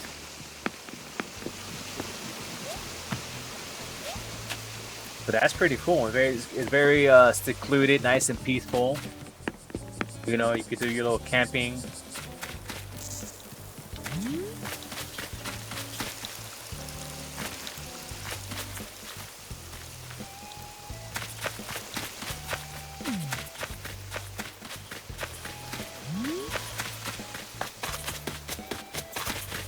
Yeah, that's pretty much it.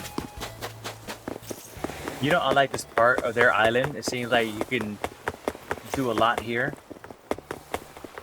I feel that my rocks, or whatever you want to call it, very limited space. I have very limited spacing, I feel, from my island.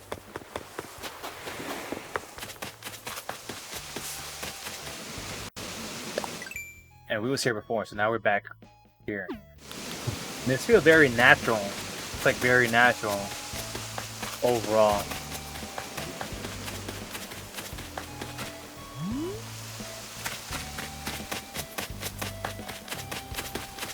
And I just kept getting lost throughout the whole time.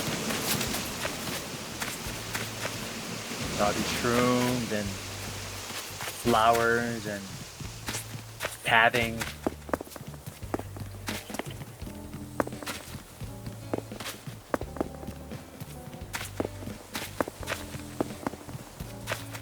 Okay. I lost. Where's the airport?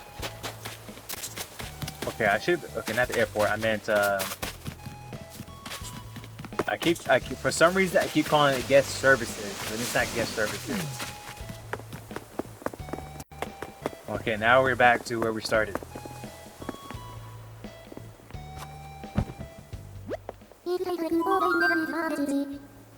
Yeah, I'll go back to sleep. And I probably will end the stream so I can try to get a couple hours before I have to work.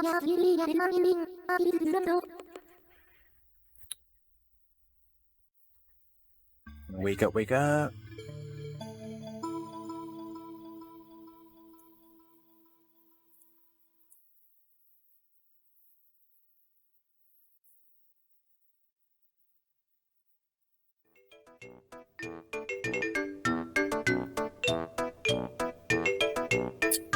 For sure, for sure. Look at that. He's exhausted.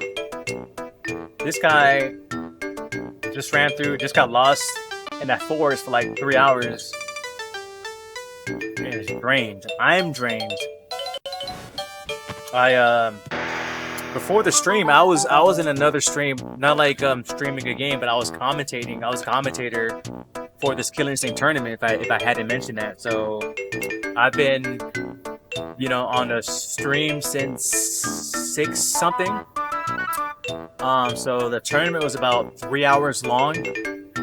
Once that got done, I think I took a break for a couple hours, and I decided to stream myself. So yeah, very interesting. You know, so I've been up for a while. As you can tell, I need to get some sleep. I gotta get up because I have that same person. I have that one person that never fails that needs help. They're like, hey, it's like I can't connect to my share drive on the network, and I have to go and I gotta reset the server and whatever and stuff.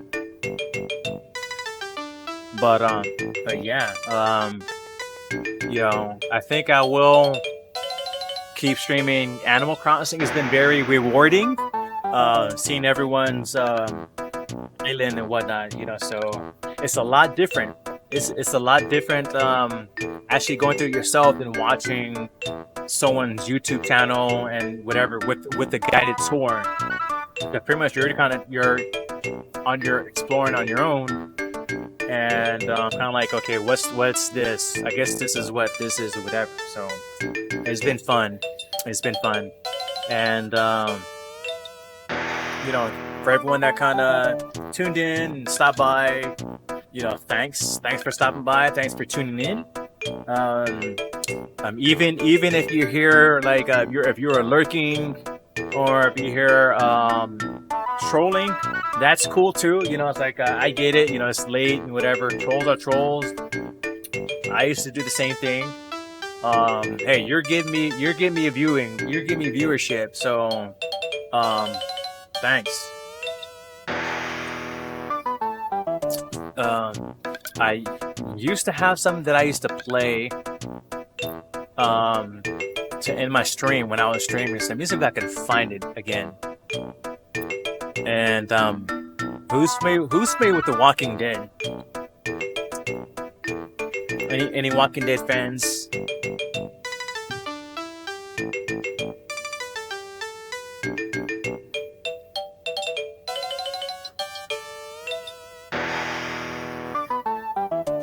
Where is it?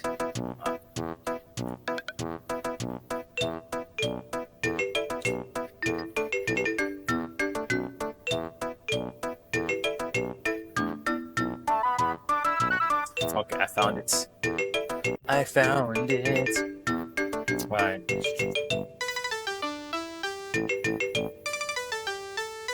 Gonna save.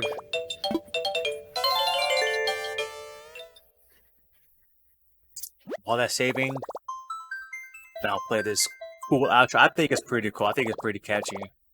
But yeah. So with that, I'm gonna play this awesome track called Call Papa. It's just like a parody for the you know, like the awful lip reading. That's what this comes from. I don't know how. I don't remember how I came across this, but it's been like one of my favorite things nice to find.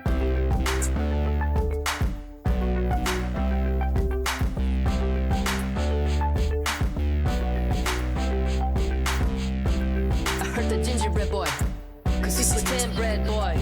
Little cookie man never waved to me, so he got knocked out because I flow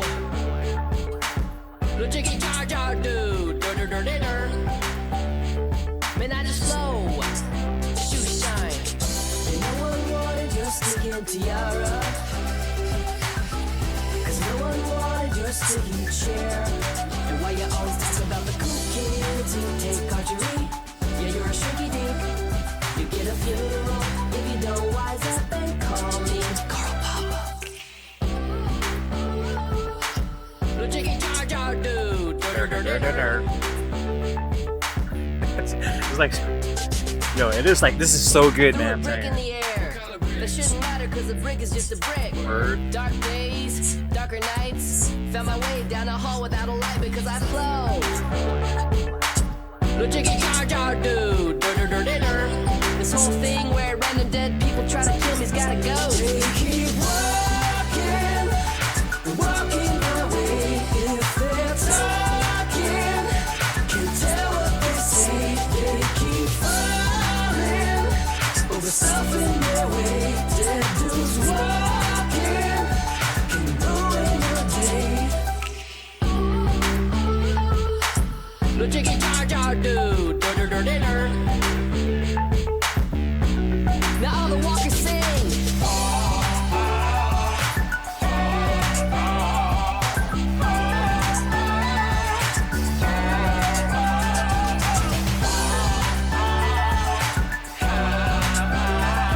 Yeah, I just like dance.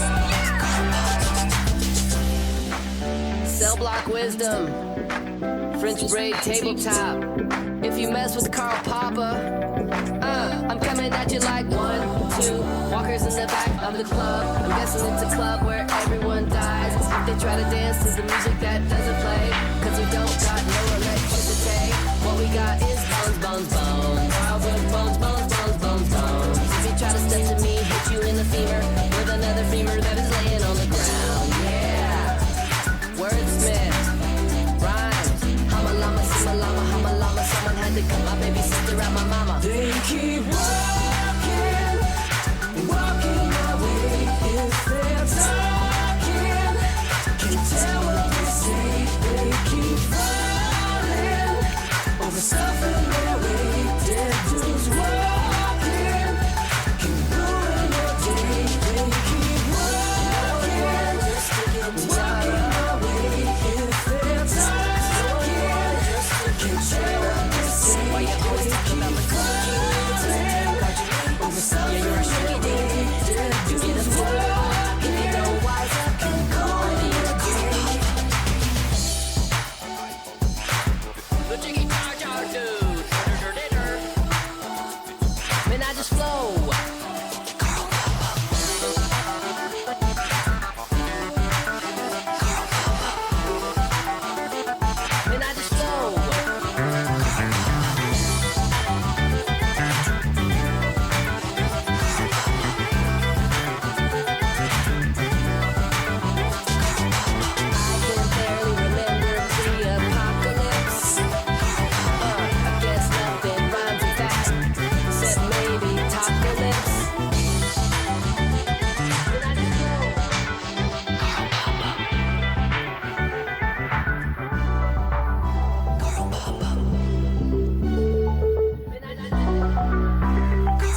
Yo, and with that, I am out.